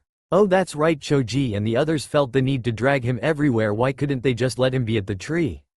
Sasuke rolled his eyes at Shikamaru's droll tone. What did you all want? Kiba snorted, laughing when Sasuke started thinking. Really thinking it was almost impossible to bring the guy back into reality. They want to go see Naruto after school considering what happened yesterday. Sasuke blinked. Yes, I'll be going. It was Ozuru's fault. The frown on his face seemed to get darker and held a sadness that very few of his friends would understand. I believe that we should make our way toward the classroom. There is little time till the class starts. Shino sighed, as he was once more forced to remind the others it was time to leave. As they left toward the classroom, they all would have been surprised by the fact that Anbu members were now making a round. Near the academy after yesterday's incident, no one wanted something similar to happen again. Oh. For most of the students of A3 and A2, it was like every other day. Several students were going to visit Naruto Uzumaki, who had once been a pariah of the village, while another young man by the name of Hyuga Neji was finally getting his answers. For once, he was forgetting all about fate and his hatred of the main branch of his family. When he wasn't focused on his hatred and hurt heart, he was a smart, kind young man with an inquisitive mind. And more than anything, he wanted to know about Uzumaki Naruto. Something about her was different. If it was a charm or an internal kindness, something about her was very, very different than the clan children or even the civilian children that happened to be in the academy. Amino-san? A voice called from the door. Aruka found himself looking up from his desk in the teacher's lounge. School had let out roughly 10 minutes before and he'd had the amused pleasure of telling several students, Naru's hospital room number. Yes? Oh, Neji, what can I help you with? Aruka smiled warmly at the smaller boy. You told me if I had any questions about Naruto Uzumaki I should come speak with you. Neji replied, and watched as a sad expression seemed to cross the young teacher's face. Come along, Neji. Most of your answers are going to have to come from the Hokage himself. Aruka put his things away, before motioning for the boy to walk out. Turning of the lights and locking, the two of them made their way toward the Hokage's tower. Neji, do you enjoy the Hyuga style of fighting? Aruka asked, glancing at the boy. He could tell that he had managed to shock him. Neji almost gaped. That is almost a blasphemous thing to ask someone of the Hyuga clan, Amino-san. I'm not asking to tell your clan, Neji. I'm asking because the Hyuga clan is becoming stagnant. Aruka continued. He would known his own family had the ability to manipulate both sound and pheromones of the body. When the two techniques came together, they could nearly control someone without a person knowing. His clan had forgotten to expand on their knowledge, and slowly other villages began to pick things up and the members of his family began to die as they were found out. Stagnant, Amino-san? Neji asked, curious. Stagnant, there is no growth within your clan, Neji. In fact, the last time a new jutsu or taijutsu move came from the Hyuga clan was during the Second War. People are beginning to see the failing of the Hyuga clan. That's why fewer of your members are returning home. The grim face on the older man's face made Neji mind pause. I see, the members of the branch families have been getting smaller. There were once 3 branch families, now there is 1 and there are only 40 of us in numbers. Neji did have to take that into consideration. And the main branch? How many people are left in the main branch? 12, 8 are elders, Hiyashi, Hinata and Hanabi, and a teenager. I think his name is Hajime. Why? Neji looked confused. During my time as a genin, there were 200 Hyuga living in the village. There are less than 55 members left, and if they seal Hanabi or Hinata into the branch family, the main family will eventually go extinct. Neji, this was only 6 years ago. Some 150 of your kin has died in the last 6 years. Aruka continued, as the steps of the Hokage tower came into view. Do you know why? Neji simply shook his head. He was shocked. He could remember there being a lot of children running around when he was a child, but he was the only one and the youngest child in the branch family. Hanabi the main. What was happening to his clan? People have found the weakness of the Byakugan and several have found the weakness of your clan's taijutsu. What happens when you've run into these types of people? Neji stopped to look up at the man. You die. Yes, this is what happened to my clan. My parents and I were the last. When my parents were killed, I was the only one left. This will happen to your clan. If you don't begin to marry outside the Hyuga clan and widen your skill set. Aruka frowned. I don't want anything to happen to you or Hinata, and the children of the academy are like my own. Since I do not believe that I will have any of my own, because of this I wish to help you overcome the shortcomings of the Hyuga. This is why clans like the Yamanaka and the Aburame are so strong. Some of them are great at one skill set, yet others are better at another. Take the Inuzuka clan, some are good at ninjutsu or taijutsu, but others like Hana Inuzuka are good at ijutsu. What is ijutsu? One named Koga Inuzuka was a master of kenjutsu, and yet another Akira was amazing at genjutsu. Same clan, but a wide array of skills. Neji listened, surprised. He wondered if other members of Konoha realized what this man was talking about. But even if they did, would they listen? What Amino-san explained to him made a lot of sense. It would also explain why so many of his family, or what was left of his family. Ah, Azumo, can you tell the Hokage that I'm here with Neji Hyuga? Aruka grinned at the man. He, Azumo and Katetsu had known each other forever. Sure, Aruka, is this the one you said had talent? Azumo asked, sending the message over the intercom.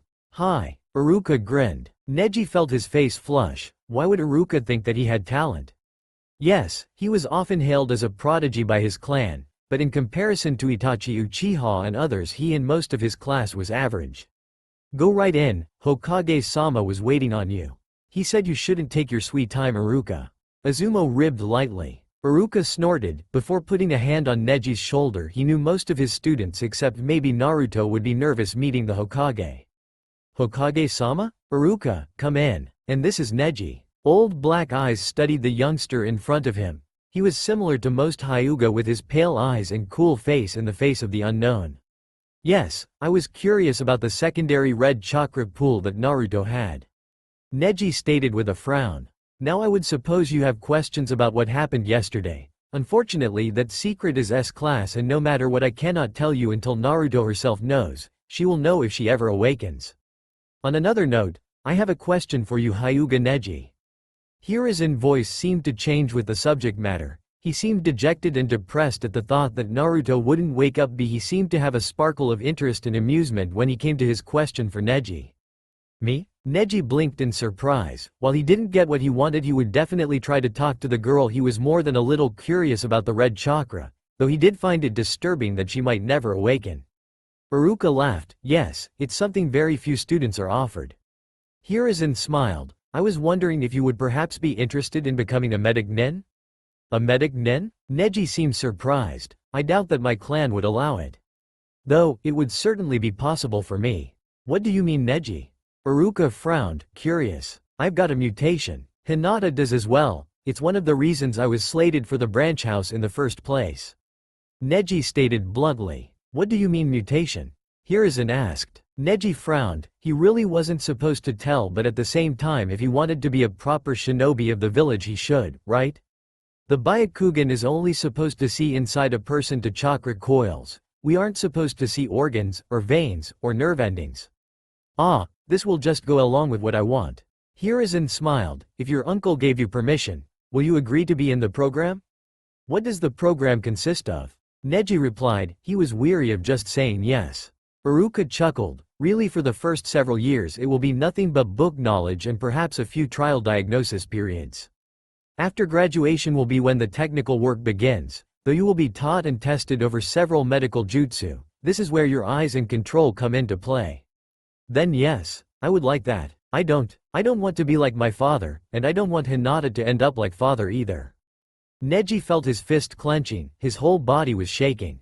Hiruzen sighed. Neji, this is something very few would speak of. Your father was a very good man, and he was one of few Hyuga that was light-hearted and loved by the people and shinobi of Konoha. When the council chose to send him, without telling the truth, they lost a large amount of love from the civilian people. Because of this and the kindness and sweetness of Hinata, if they seal her, I believe that they would seal the fate of the Hyuga clan. The Hyuga council is much like the civilian council. They are set in their ways, and they are afraid of change. Most of them are my age or older. By the time Hanabi or Hinata gain control of the house of Hyuga, there will only be 3 or 4 main house members.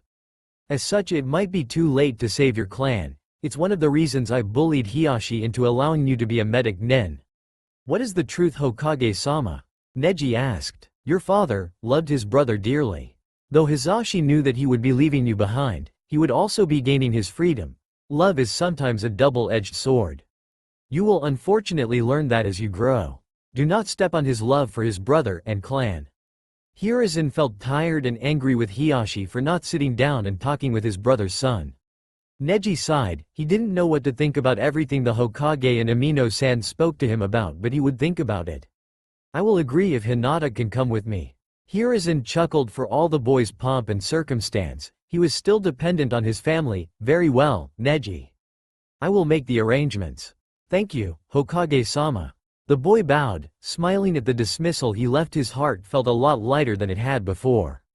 Aruka, this generation, I don't think we're going to have another quite like it. Hiruzen grinned, as he pushed Chakra into his crystal ball. He studied Naruto's room. Kakashi was going to be surprised when he returned to the room. Oh. Yakumo sighed. Both she and Tenten had been there for the last 10 minutes and they were both a little depressed at seeing their friend. She couldn't help but study Naru. Her bright blonde hair was spread around her a lot like a golden backdrop that just seemed to emphasize the face. That her golden skin was pale and almost ashen in color. The 3 little whisker-like marks that were on her face had disappeared and those vibrant blue eyes of hers that always seemed to be so full of energy were closed, making her look lifeless and empty. You know, I can't decide what makes this worse, how lifeless she looks or the fact that she's hooked up to so many tubes. Tenten frowned, sitting on one side of the bed.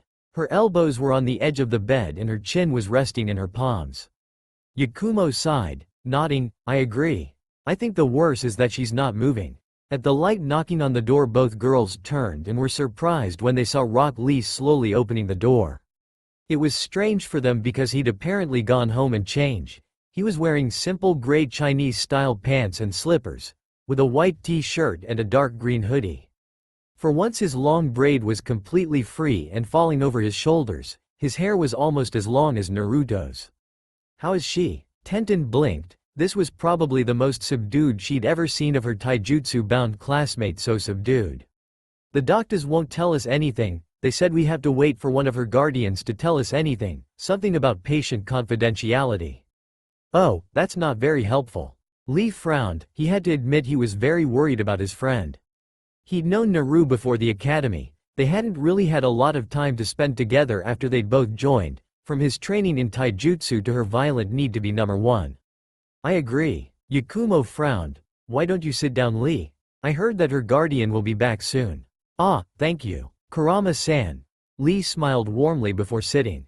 You know, there's a lot of room in here. For someone who grew up in Eastside, Naru must have gotten a really good guardian to be able to afford this. Tenten stated, looking around the room. It was at the top of the hospital in one of the VIP suites, from what she could see, like for clan heads or Anbu members when they were sick. The 3 of them turned again at the sound of the door opening. In the doorway was a number of students. I didn't realize Naru had become so popular. Lee stated, eyes wide at the number of children. Sasuke sighed. I wanted to know how she was. The Uchiha just shook his head. He couldn't really explain himself. You did well yesterday. Yakumo smiled. That's true. A lot of people wouldn't have told the truth if you hadn't. Tenten stated, looking over the younger boy. He didn't seem as bad Yakumo made him out to be. Then again, neither she nor Naru probably had a chance to get to know the boy, considering how often he was surrounded. Yakumo, who is everyone? Lee and I don't know them. Tenten continued, and had the pleasure of watching the girl flush violently in embarrassment. Unlike Yakumo, Tenten had been raised as a normal girl, whereas the other girl was raised as a clan heir. As such, reminding her about forgetting protocols sometimes got her flushed. Don't tease me, Tenten. Yakumo pouted. I think we can introduce ourselves, one boy said, a wolfy grin on his, making the triangles on his face jump and roll. I'm Inuzuka Kiba, nice to meet ya. Just call me Kiba though, I'm not one for formality. Aburame Shino, I would prefer Shino. The boy leaning against the door spoke, dark sunglasses cutting across his face and his large color covered the bottom on his face. All you could really see was a high forehead and a mass of hair that was similar to an afro in shape. I'm Yamanaka Ino, and this big forehead is Haruno Sakura. A girl with one long band falling over one eye yelled, and light blue eyes. The girl she was pointing at had large green eyes and bright pink hair. The two girls promptly began to argue, and everyone tried their best to ignore the two of them. Sasuke smiled weakly. Uchiha Sasuke. I'm Hyuga, Hinata. The short dark-haired girl blushed wildly when eyes landed on her, before covering her face with her hands. I'm Akamichi Choji, and this is Nara Shikamaru. The largest boy both in height and size smiled. His hair was short and a light brunette in color. His friend was just as slender and the same height. His hair was a dark brown color and was in the shape of a pineapple. You guys already know me, but these are friends of Naruto. Tsurugi Tenten and Lee Rock. Yakumo smiled slightly at the others. Everyone just calls me Lee, and I think Tenten would violate someone if they called her Tsurugi-san. Lee barely dodged a well-aimed kunai. Why do you and Naru keep ragging my abilities? We aren't, you're just dreadfully scary with a weapon, Tenten, Lee finally said. Ma, I'm gone for 15 minutes and the room multiplies children. All the children jumped before they looked back to see an extremely tall silver-haired man. One dark gray eye gleamed at them with amusement while the other was covered with a slanting hite. I suppose all of you have come to check on Naru then? Is she going to be alright? Yakumo was up, and in front of the young man in a second the worry was easy to see on her face. Kakashi sighed, as he looked over a number of hopeful faces and felt like he was about to take away some of the hope that lived in their young lives. I want all of you to sit down, before I continue, because you will not hear what you want. He could see the Nara boy's eyes narrowing on him. When he nodded he felt his heart constrict when he saw the sad understanding there. Rubbing his visible eye, Kakashi moved before taking a seat beside Naruto. Putting away his book he looked over the room. They were too young, but they would be better off if they understand the possibilities now in comparison to later. When Ozuru attacked, Naruto pushed out enough chakra that it was mid to high-level Jonin in size. The problem is the potency of Naruto's chakra. While Aruka was able to keep her heart and internal organs going, he didn't have the potency or the correct density of chakra to give it everything it needed.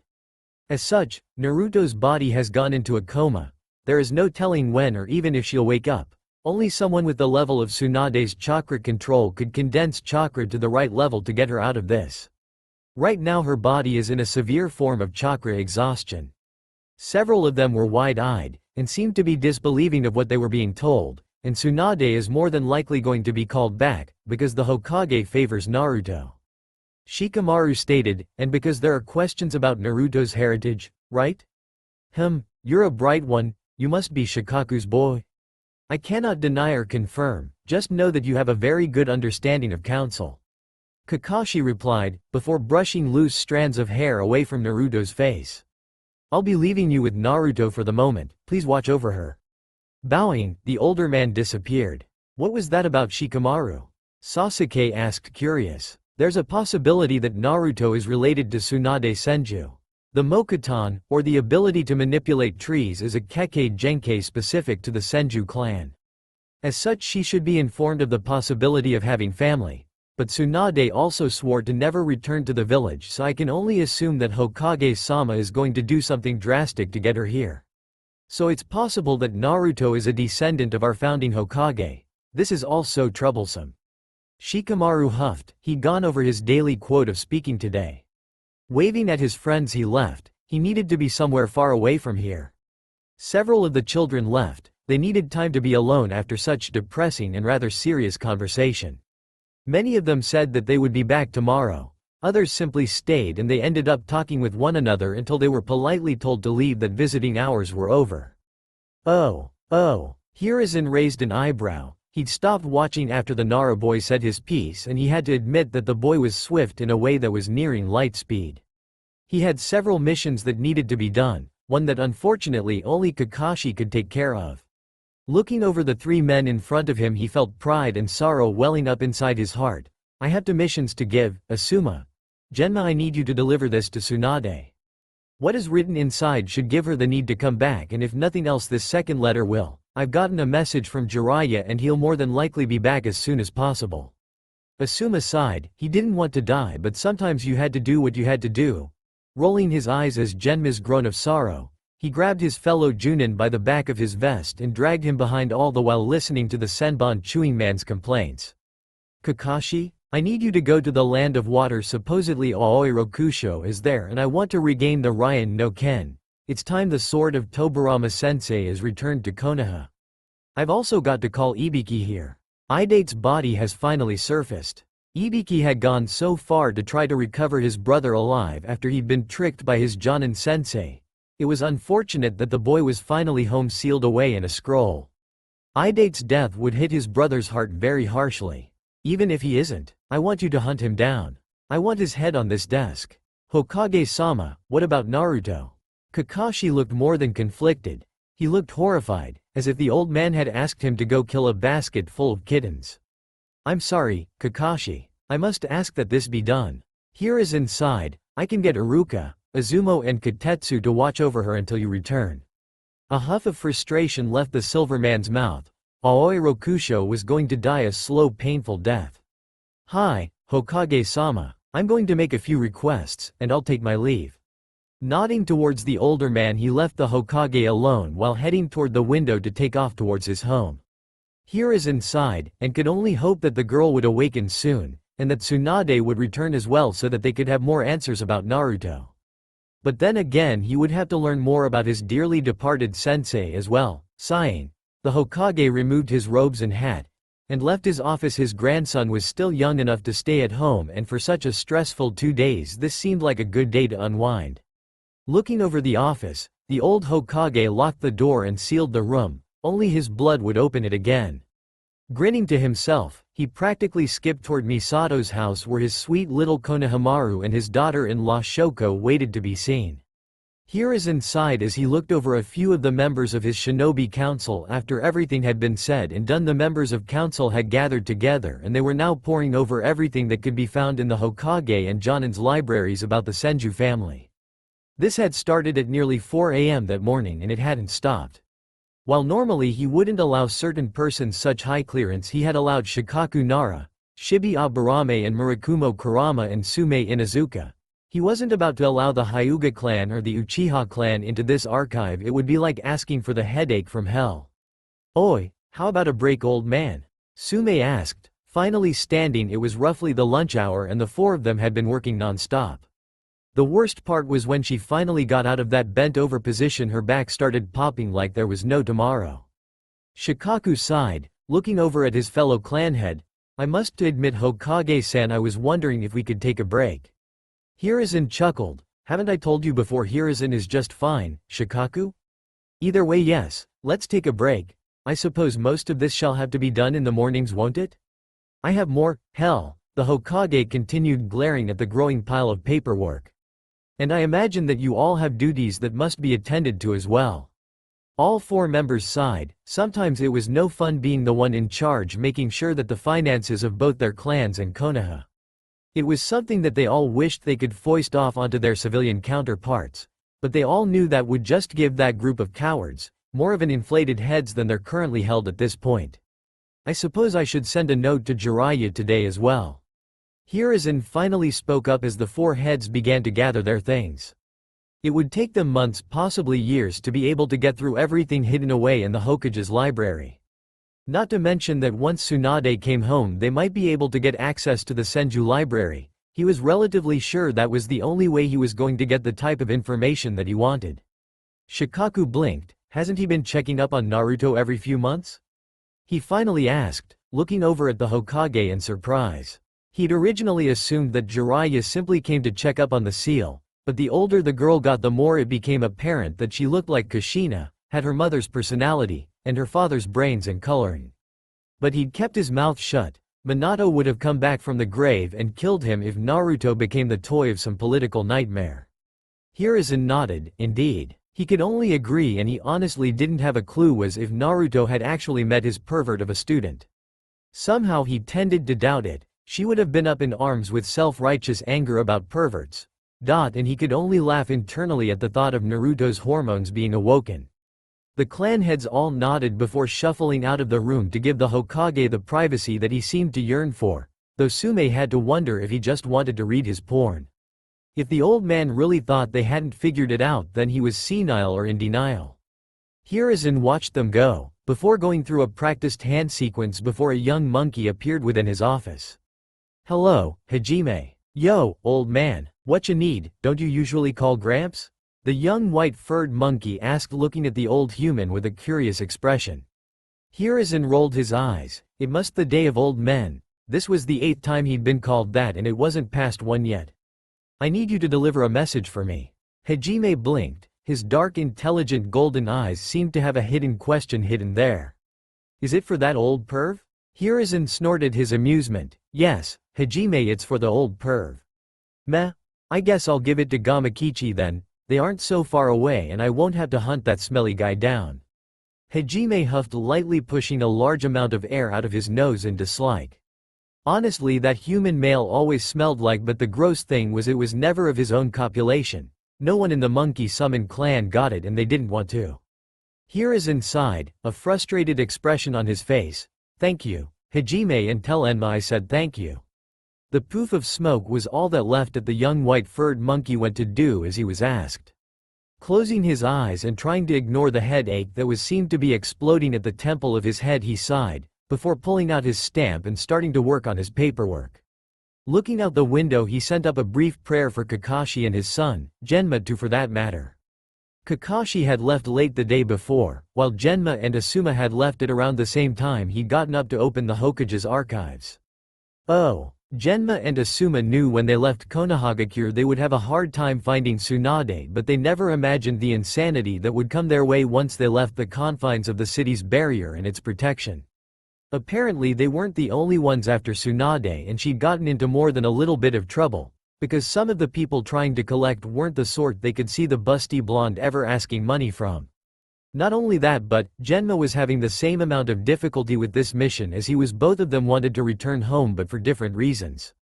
Asuma was getting to know a young woman by the name of Kurenai, while Genma was going to be a daddy in the next few weeks. Honestly, it made the older man freak out at the thought that Suiren, his current love interest, going into labor when he wasn't there. Asuma had to wonder if his father wasn't just trying to get Genma's mind off things. Then again, he didn't blame the older man. He'd sent Kakashi off after all, off all people. Kakashi had hated the pompous younger man, and Asuma had no doubt that Kakashi would be killing him with the precision he was known for in Anbu. He shuddered at the black cold rage that had seemed to surround Kakashi after he'd left the Hokage's office. He was one of few members of Konoha that could get that close to the man when he was in such a state. Guy stated that he'd gone and asked Naruto's 2 little friends and Aruka, her new teacher, to sit with her while he was gone. Then again, Kakashi did consider the girl to be his little sister-daughter hybrid relationship. The younger man had softened up in the almost month that they had been allowed her to live with him. And that brought Asuma back to the mission at hand. What would Tsunade do once she learned that she had a relative left? Would she try to take Naruto from the village? And if the woman did, what would happen to Kakashi? Not only that, but if Naruto did wake up, how would she react to everything, or would she even be told that she was directly related to 3 of Konoha's 4 Hokages? Asuma, you're thinking out loud again. Genma glared lightly. He was not amused with his current partner's ideas or thoughts. He liked Kakashi happy. He was a lot more fun to get along with. Not only that, but he did indeed want to go back to his girlfriend and see her with her swollen belly. Asuma sighed. Sorry, this is getting a little out of hand. Genma nodded in agreement. I agree, I really don't want to face Tsunade sober or drunk.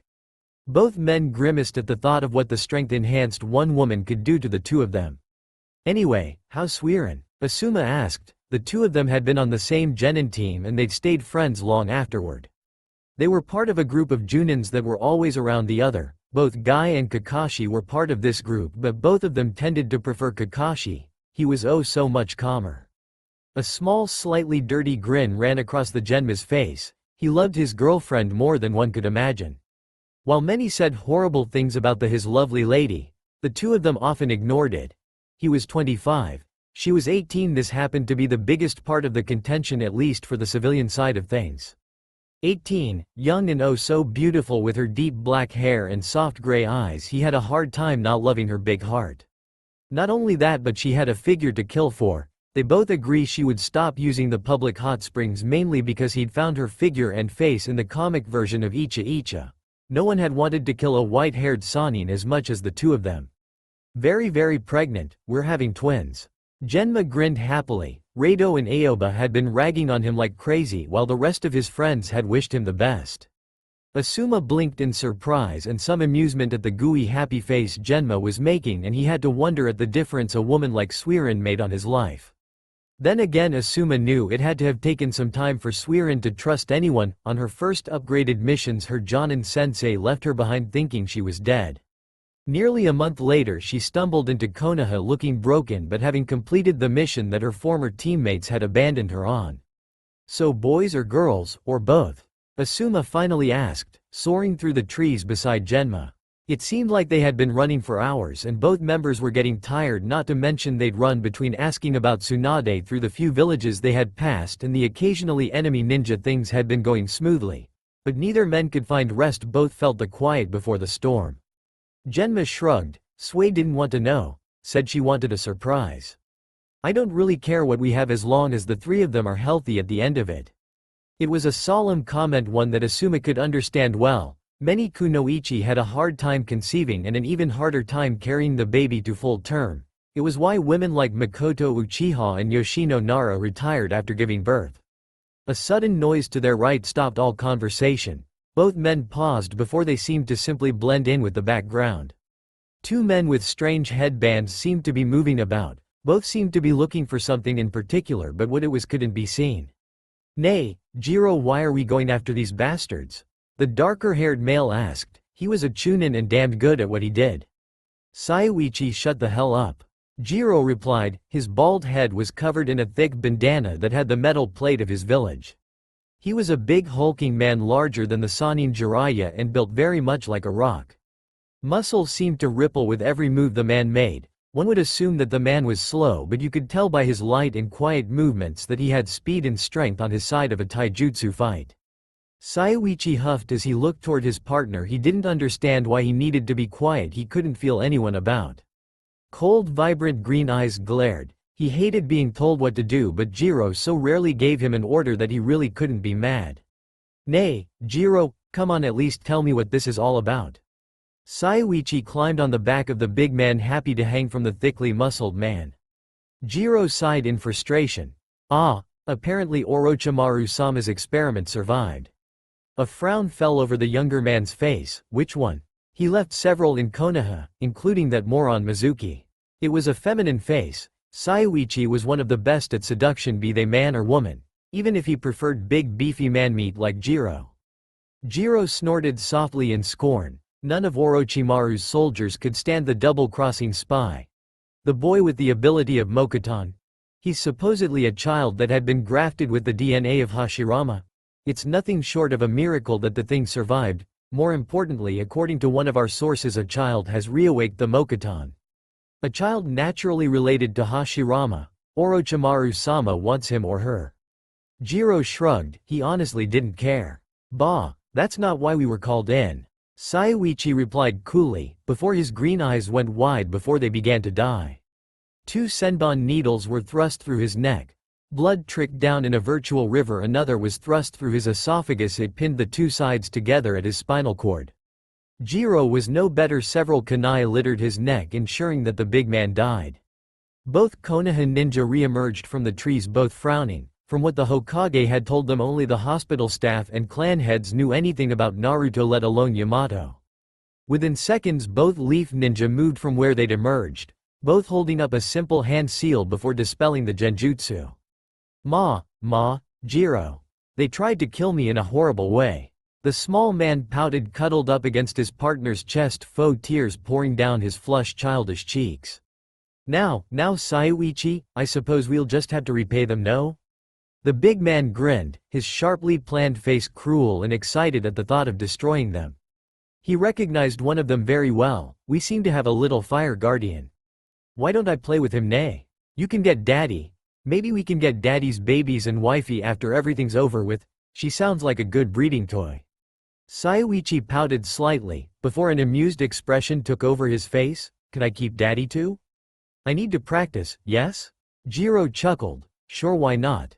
He had no doubts in his mind that Sayuichi would rape the man over and over again. They were both sick bastards that way. Genma felt his blood run cold. Suiren was in a vulnerable condition and he wasn't about to let some sick bastard touch what was his. Soft chocolate eyes became hard. As he focused on the smaller man, he could feel Asuma beside him coiling up ready for the fight to get started. There was a similar calm rage in the man's heart and he could understand it. Yamato was another dear friend. The thought that Orochimaru was interested in the young man and the young child Naruto was a terrifying thought. Asuma was off his trench knives ready as he studied his opponent. This fellow was bigger than him and he didn't recognize the man in any bingo book he'd seen.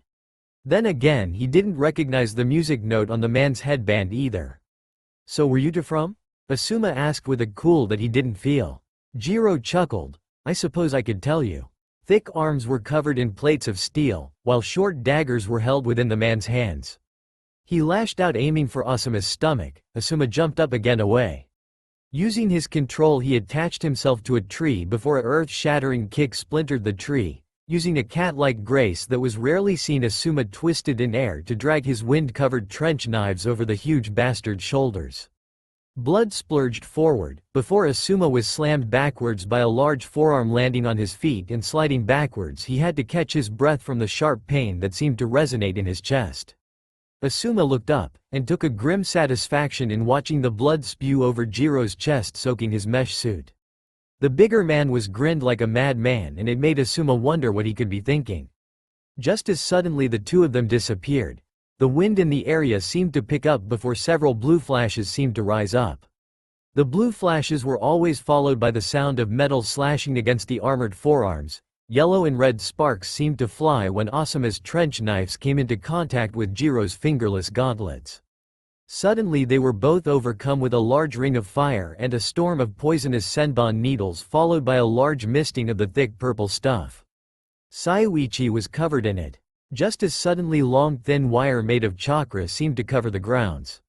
One by one they tripped the others, wrapping both Saiuichi and Jiro in the middle of what was left of the clearing. Asuma grinned to himself in cold amusement. Genma was pissed. Not if he did this when they had Jonin assessments, he wouldn't be on the edge of being demoted to Tokubetsu Jonin. Just as suddenly, he watched Genma land down beside him. This was one of the few fights that would be short. Fire release. Dragon's breath technique. The man seemed to fly through the hand seals before a large flame, probably the size of the Konoha's hospital, seemed to fly over the poison, lighting as a flame, making it burn faster and harder. Instead of a normal red-orange, as was a bright sickening green color, almost a bright lime. By the time it settled and the burning had stopped, all that was left happened to be were two crispy corpses. Asuma stared in nothing short of amazement as he looked over the area. It was completely blackened. Kicking lightly, he sighed when all that was left beneath the gray-black ash happened to be the chocolate color of the earth. "Don't you think you overdid it a little?" Genma snorted, spitting his senbon out, lodging it several inches into Saiuichi's forehead. "I think it was justification.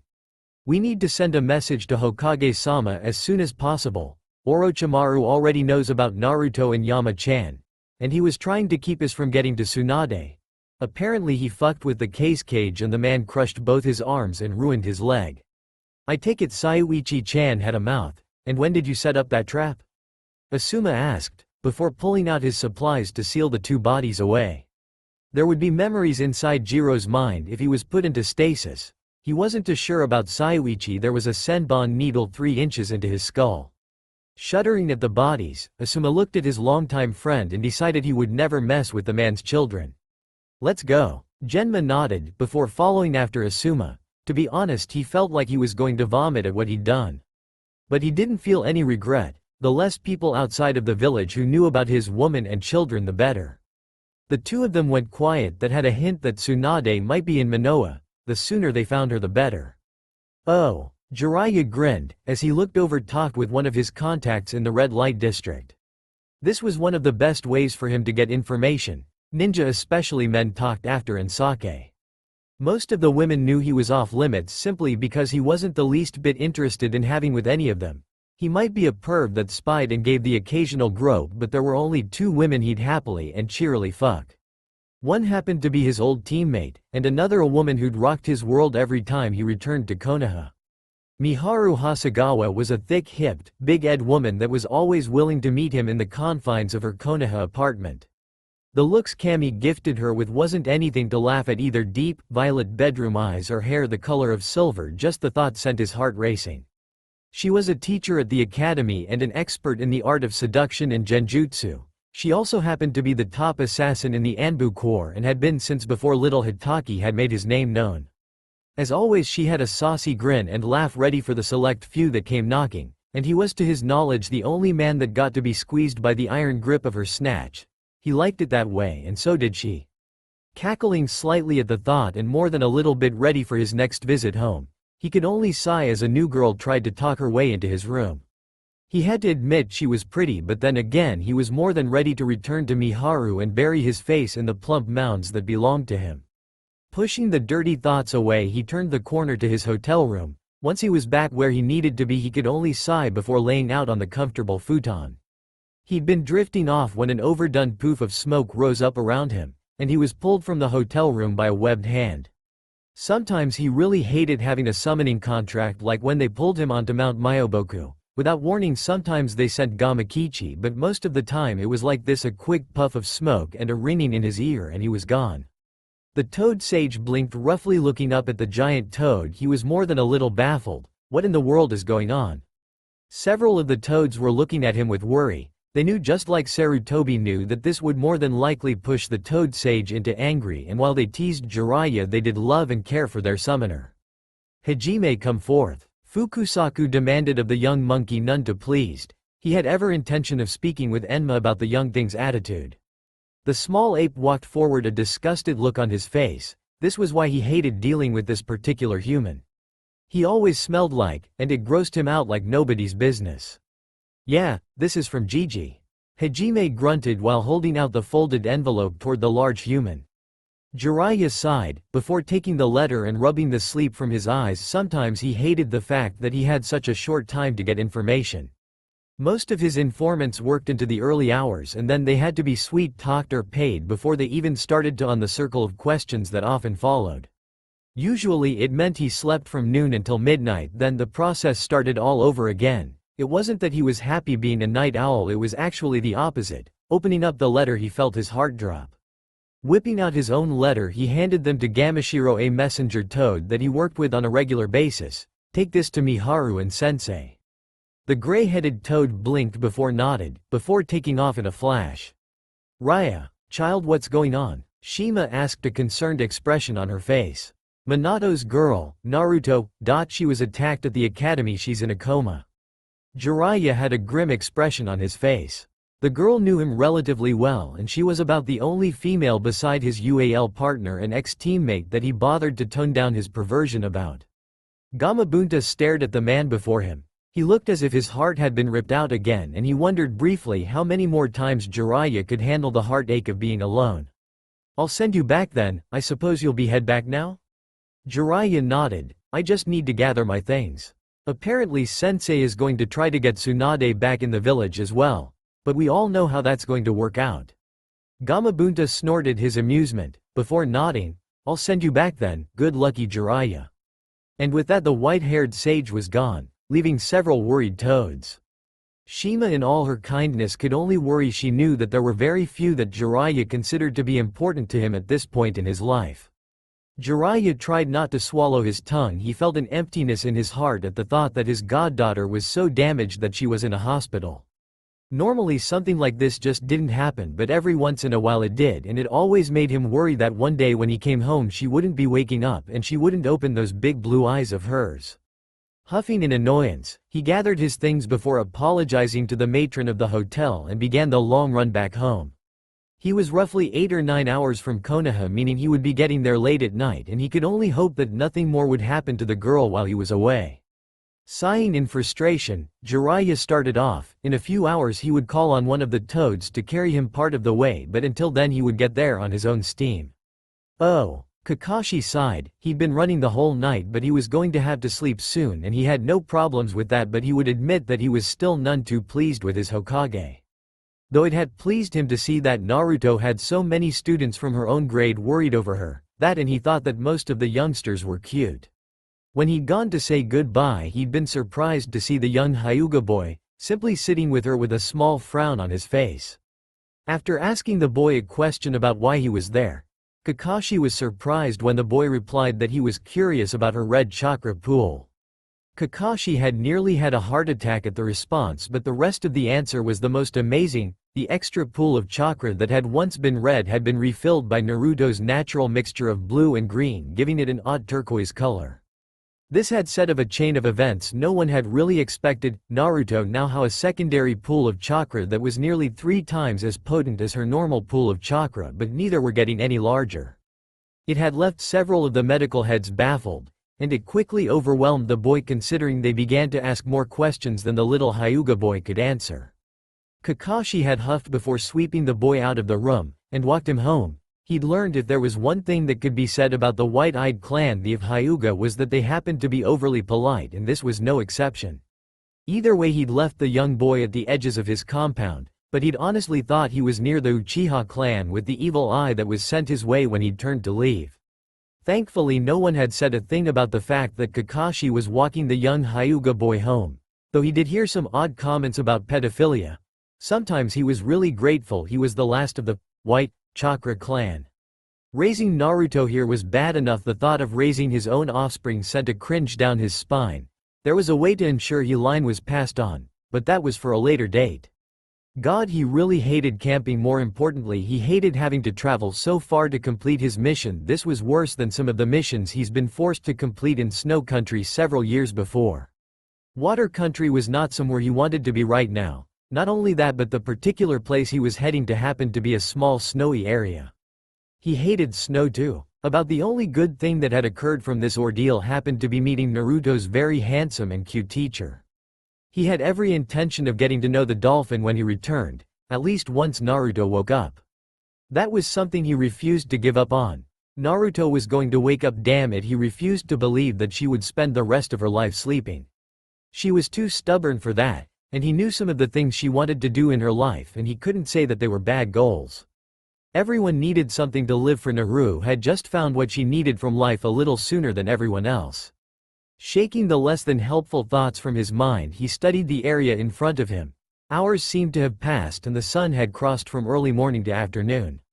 It was something he was used to, the long runs and lack of sleep. If he really wanted to have any type of life outside of being a shinobi, then things were going to have to slow down. It was why he'd gotten out of Anbu in the first place. He couldn't tell if the Hokage was alright with his retirement from Black Ops or if he was annoyed at losing one of his best trackers and assassins. Trees seemed to pass by like blurs, as did the hours. This was about the only thing he could say that he appreciated about being a ninja. His mind would always go quiet when he was on a mission. He could stop thinking about everything that had gone wrong in his life and all things or people he'd lost.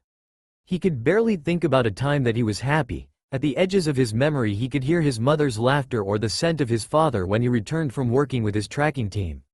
The were found bitter memories. He wouldn't give them up, but that brought a pang to his heart when he thought back about what had happened to his father. Huffing lightly, he looked over the area before him. It was a port town. It was nestled into a small cove on the coast of Konoha. There were several port towns, and it was very rare that a ninja needed to use a port. But sometimes stealth or certain limitations on the ninja's part required the use of a boat, or even the inconspicuousness that could come with pretending to be a civilian.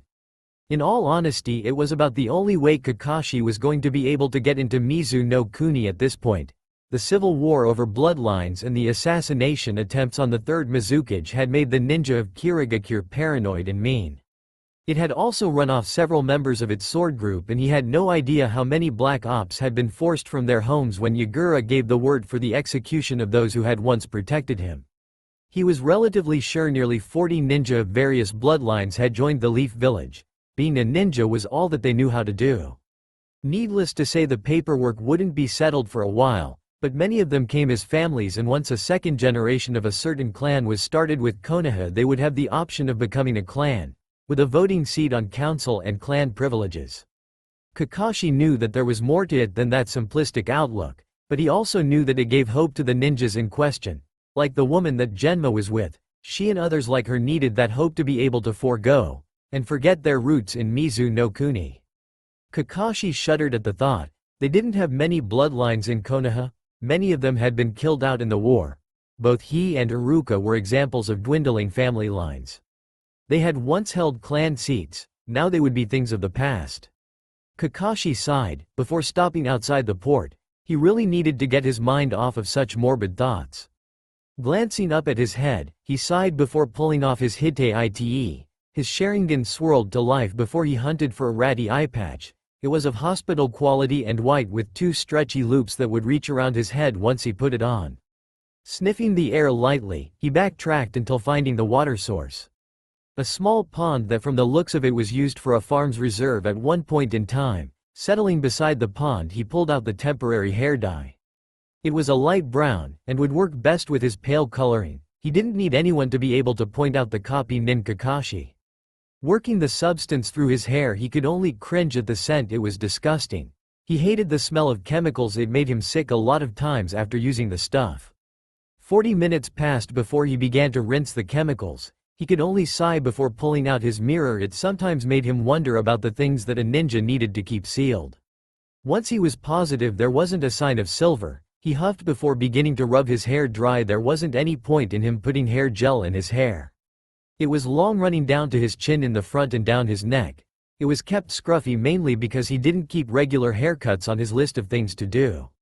Stripping down, he quickly changed into a more civilian-looking outfit. It was similar to a laborer's, a work t-shirt with a ragged hoodie, and worn-out jeans. They were tight, uncomfortably constrictive in comparison with his Jonin gear.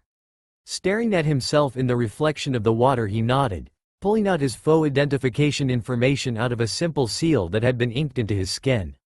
If he wasn't using chakra, then none of his seals were visible. The fact that he could seal things like his Jonin suit and other ninja paraphernalia away into his arm was something no one ever picked up on. Forcing himself to focus on the task at hand, he easily handed his information to one of the guards of the port before entering. Studying the town, he could see that it was a well-off. The streets were clean, and because the town was small, so there wasn't much room for Rift Raft to come in and make a nest in the small seaside town. He could only look over the entrances. There were several small fishing vessels, then two large commercial boats that would head out to sea toward Mizu. There didn't seem to be any passenger boats, but he could really be surprised. This was a smaller town. And he had picked it for that reason. The trawlers were coming in for the day, and he was relatively sure they would be willing to allow him to get off for free labor. Several of the trawlers would be out for weeks and float in the oceans.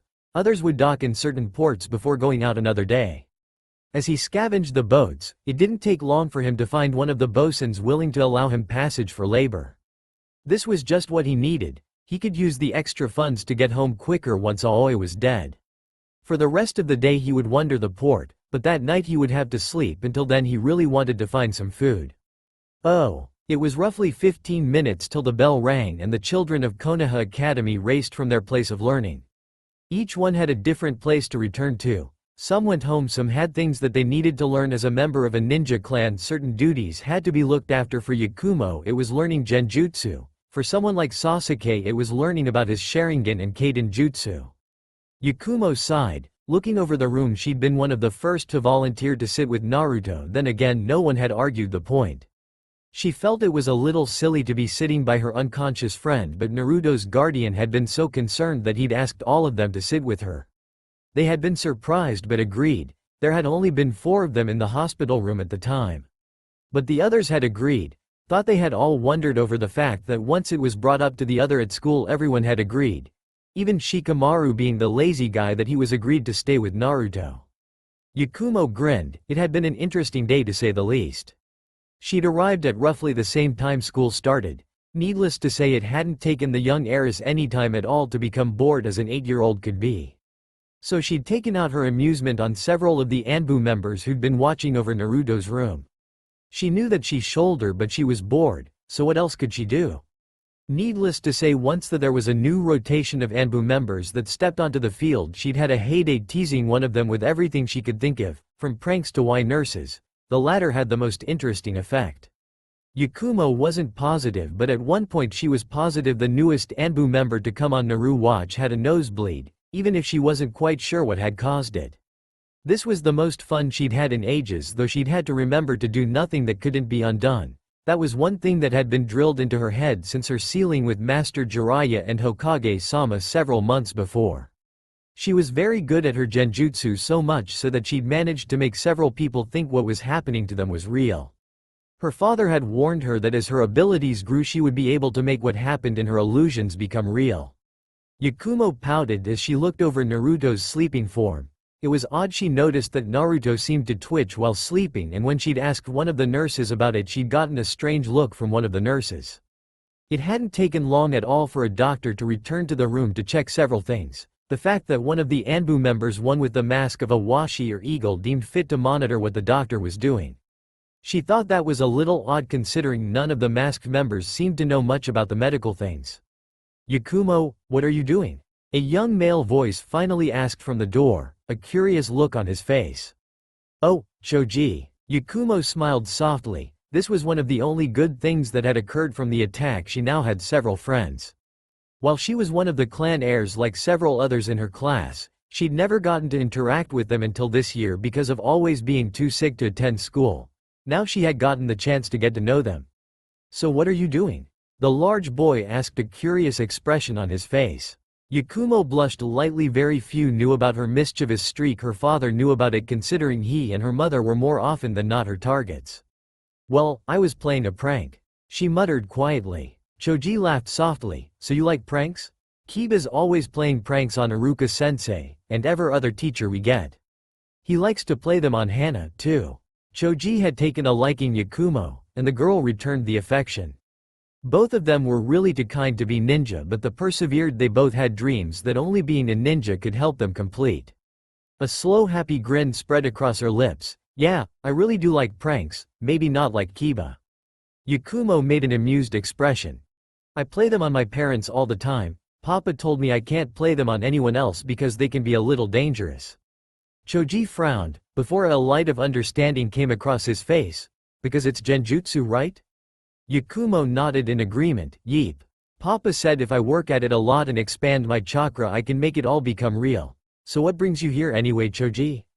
Don't you normally hang out with Dreamy?" Loud laughter could be heard from the room.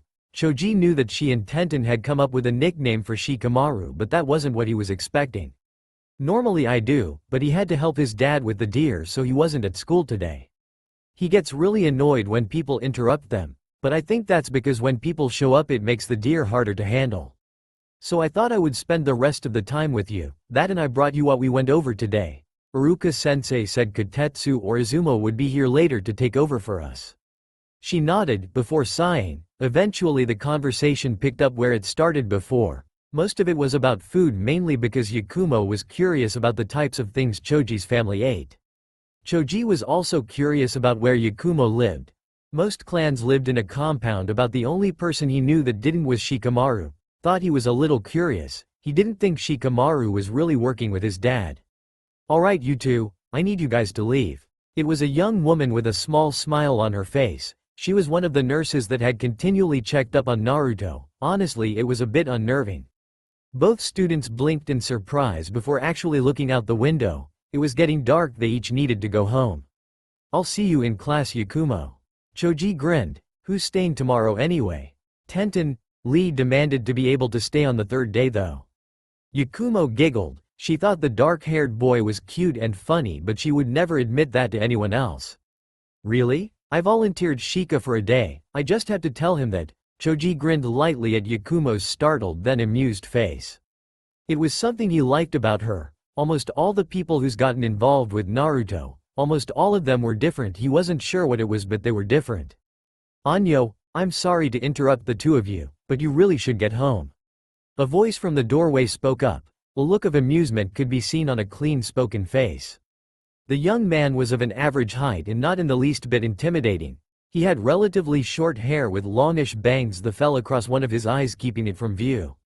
He was also had the metal plate of his Hite 8 inserted into his bandana and was wearing that instead of a regular headband. The two youngsters scurried away laughing in amusement, leaving the room empty besides the young Chunin. He'd been surprised at the request, but it was easily something within his realm, so there was little reason to say no. Settling in the chair that was still warm from the Kurama air, he studied the small girl on the bed. He and his partner Kotetsu were known for always being stuck on guard duty, not that Kotetsu would ever complain. More often than not, they were also called on to try to catch Naruto when she pulled one of her insane pranks.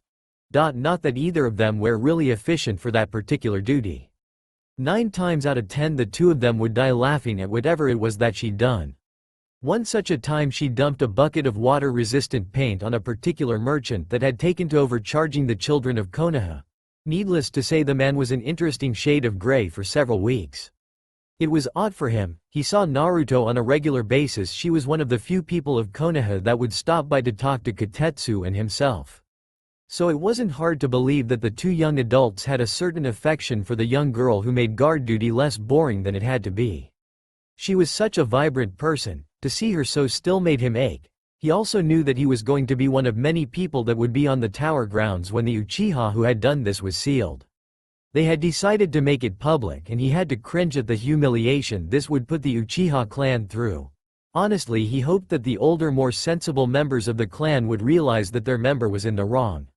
But the rumbling on the street were already angry that the Hokage was protecting the demon brat again. Shaking his head at the foolishness of the civilian population, Izumo continued to study the room before settling in for the night. For the foreseeable future, both he and Kotetsu would be on night duty to watch over Naruto, and to be perfectly honest, he would much prefer working inside the air-conditioned room of the hospital in comparison to dusty, and sometimes rough merchants that accompanied gate duty. Oh, Asuma groaned once they rolled into the town Manoa. They had been in the large trading town for several hours and it seemed that they were on the right trail.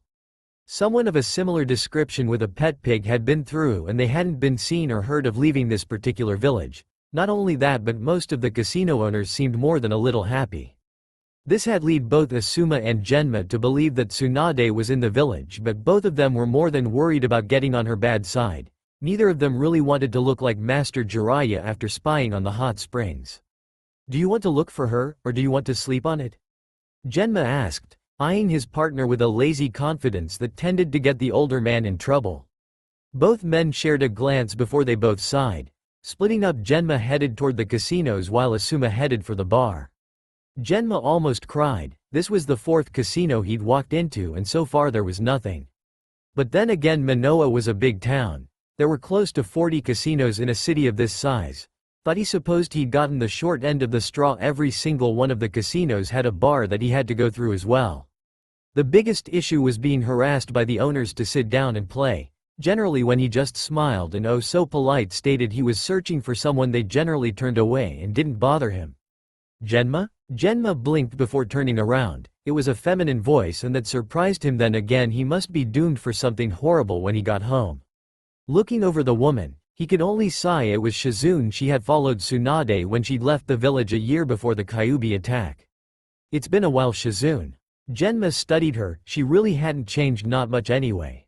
Her hair was still in that simple short cut that fell around the tops of her shoulders, while those big black eyes seemed just as innocent and frightened as they had when they had gone on a mission together after the war. "What are you doing here?" Shizune had to ask, returning the curious glance. Genma was certainly taller than the last time she'd seen him. In fact, she'd been taller than him. But that had been close to 9, almost 10 years ago now. Genma rolled his eyes. "It should be pretty obvious I'm the idiot that got stuck trying to bring Tsunade-sama back to Konoha." He shuddered. Both he and Asuma had a copy of the letter that the third had sent and neither of them wanted to know what was in it. Not only that, but they had to hand it to the cage-level kunoichi. Shizune frowned. "You know she'll never agree. You don't think I know that? I don't really have a choice in the matter. So please put me out of my misery, Shizune. Where can I find her to at least give her this note?" Genma related. He knew that the Sannin, all 3 of them, were stubborn asses. Shizune stared up into light brown eyes. They were weary and held just a smidgen of sadness, as if he would rather be anywhere than in Manoa at this point in his life. Nodding sadly, she turned and simply walked toward the gaming room. This was one of the larger parlors in the city. The room itself was large, holding more games than Genma wanted to count and just as many people who were foolish enough to waste their money. He pointedly ignored the fact that the lady Tsunade was one of many who spent their time addicted to alcohol and emptying their pockets to people like those who owned casinos. Looking around, light eyes found the woman he was searching for. He could only sigh before walking forward. Gold eyes glared at him as he approached. Damn, he knew this wasn't going to end well. "Tsunade-sama, Jonin, what do you want?" Tsunade asked, coldly glaring over the man. He didn't seem to be any happier about this meeting than she was. I was ordered by the Hokage to give you this letter, as such I would appreciate it if you don't kill me. I have very little to do with what is actually in that little letter. Genma replied, his humor as dry as his current mood. Tsunade looked over the younger man before barking in laughter. The boy had guts, or he was so tired he wasn't thinking straight. Taking the letter from the jonin, she ripped the top away, before pulling the letter out. Before unfolding the letter, she was asked to place a bet. Looking at the odds, she agreed, going all in. Just as the letter was completely unfolded, she blinked, before her attention was pulled back toward her bet. Something akin to a scowl covered her face when it listed that she'd won, considering she'd bet roughly 838,899.93 ryo. Because of the odds it multiplied by 100, but it was more than enough to cover most of her expenses and even pay back most of her debt. Snarling at the letter, her eyes went wide when she read what was written. That bastard. Shizune blinked in surprise. What's in the letter, Tsunade-sama? Did you know about this? Tsunade snarled, looking at the young jonin. I asked not to be killed for a reason. Genma retorted, but yes, we were informed of what was in the letter. I wasn't too hot for this mission, no one was. His eyes were cold. Very few in Konoha would admit it, but Tsunade-sama wasn't the only one who'd lost loved ones, but she was the only one that was allowed to act in such a disgraceful way. Many of the ninja in the corps looked at her with a certain type of disdain and some contempt. They would all admit that she was an amazing kunoichi, but that couldn't take pride that she was from Konoha. At least Jiraiya-sama returned and helped the village by being a spy. Tsunade scowled. She really had no choice but to return. If Sarutobi had completely frozen her assets, then no one in Fire Nation or any other nation would accept her credit. Fine, I'll come back. Shizune, take my winnings and pay off as many creditors as possible. I'm assuming more than one of you came on this mission. Her golden eyes seemed to glare, as if demanding that he magically produce his partner. Genma nodded. Will leaving in the morning suit you? I'll be returning with you. Asuma will be going with the Shizune. Shizune epped, Asuma Sarutobi. She looked slightly unsettled and more than a little panicked at the thought. In fact, a large blush seemed to pass over her cheeks. Genma studied the smaller woman with a slightly amused smile. Tsunade tried not to roll her eyes. Shizune had a crush on the Sarutobi boy when they had left the village nearly 9 years before. Tsunade finally nodded, before taking the winnings and leaving. Turning back briefly, she seemed to stare into his soul. I expect to see you at the south gate in the morning. With that, she resumed her trek toward the door. Genma huffed in frustration. Before leaving, he would meet Asuma when he returned to their room. That was something that they had done before going on the wild goose chase that so far was turning out to be not so wild. This wouldn't be so bad. It really depended on how fast Tsunade was going to want to get back to Konoha to bitch at the Hokage. Oh, Miharu Hasegawa sighed. As she wandered into her apartment, she was more than dead tired. She'd been drafted for an B rank turned S rank seduction and assassination mission. Needless to say, her target was dead, and she'd taken a great pleasure in making sure the man in question would never put his hands on a child again. It was roughly 10 at night, and she wanted nothing more than a long hot bath. Biting her thumb roughly, she pressed the bloody digit against her doorframe before releasing a small amount of chakra into the seal.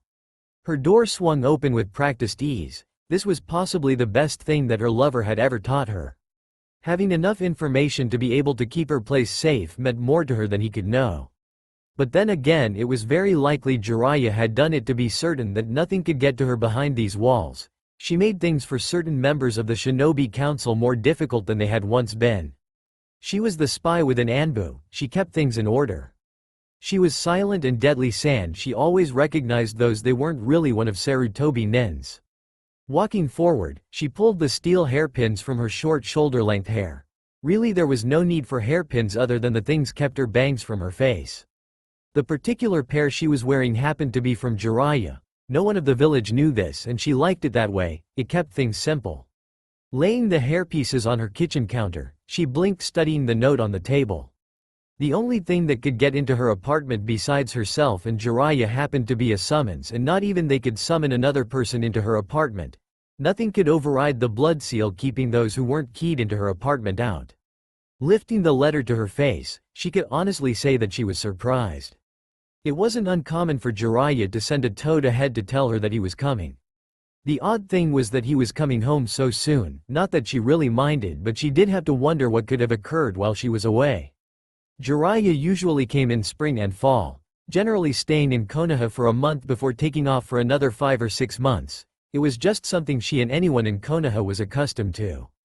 She could only shrug her shoulders before removing her kunai pouch and medical supplies. Walking toward the back of the apartment, she could only grin as she began to strip down to nothing. Shivering at the cool air, she could only sigh as steam began to rise in the large bathtub that happened to be her favorite purchase. Slipping into it, Miharu huffed. It wasn't quite as good as going to a hot spring, but it was damn close. Dunking down into the water once she'd resurfaced, long slender fingers wrapped around a bottle, before the small popping sound of the shampoo could be heard as it slipped into her hands. Miharu could only sigh in relief as she began to massage the soapy goodness into her hair. That was the worst part about being in assassination. If they started fighting back, they tended to get blood everywhere. Normally she killed via poison. It was her favorite way to get rid of a victim. She really did hate getting blood in her hair. It always tended to get sticky and gross afterwards. She soaked for nearly an hour and continued to repeated scrub her hair and skin. The man she'd been sent to kill had disgusted her. But what worried her was the fact that he'd seemed to know that was coming. It was one of the reasons she'd come back home with another wound that would eventually turn into a scar. She was relatively certain that Danzo was now aware that she kept tabs on all his silly little root members. Needless to say, even if she died, only Jiraiya could get to the goods, so to speak, so either way the old fart was doomed. Shaking the thoughts from her mind, she settled in her room, finding one of Jiraiya's civilian shirts. She could only grin when she got a good whiff of his scent still lingering on the clothing. Pulling the shirt over her head, she crawled into bed. She was more than a little tired. Nearly 2 hours passed before Jiraiya let himself into her apartment without a bit of sound being made. He had things he needed to do, but they could wait until the morning. Damn it, he was too old to be staying up for more than a day at a time. Grumbling to himself, he stripped down to nothing before crawling into the Western-style bed beside Miharu. She was out like a light. Not even being in an unconscious state stopped her from rolling over and curling into his body. The light movement awakened her. It was something that all ninja eventually learned with time. Small movements like that and awareness could mean the difference between life and death. Raya? Sleepy violet eyes were blurry with fatigue and couldn't seem to focus on his face. Her thick silver hair seemed to gleam in the low light as it splayed out behind her back and shoulders.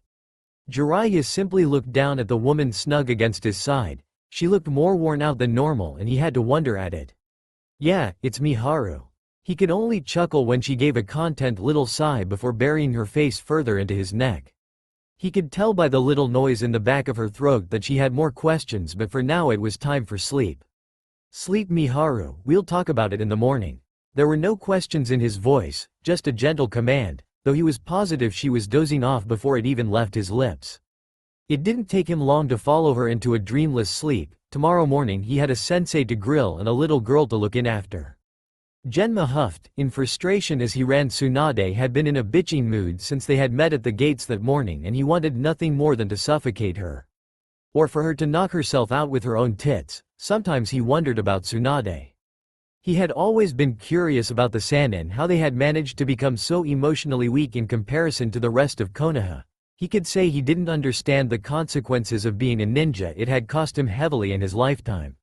Rumors and questions always floated around the Great Three. Once upon a time Tsunade and Orochimaru were considered to be the strongest members of the trio.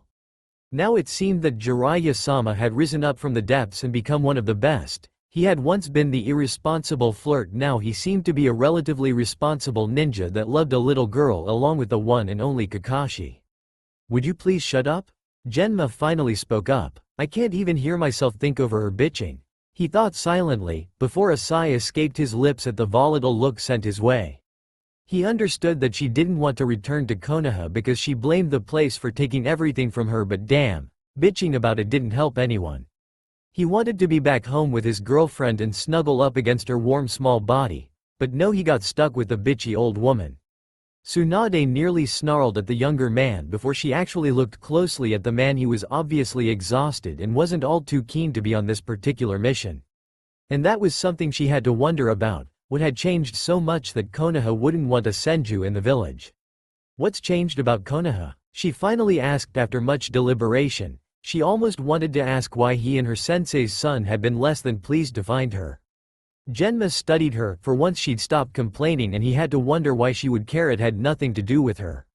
Even if Tsunade stayed in the village, there was a number of people that wanted nothing to do with the woman. We've learned not to rely on heroes.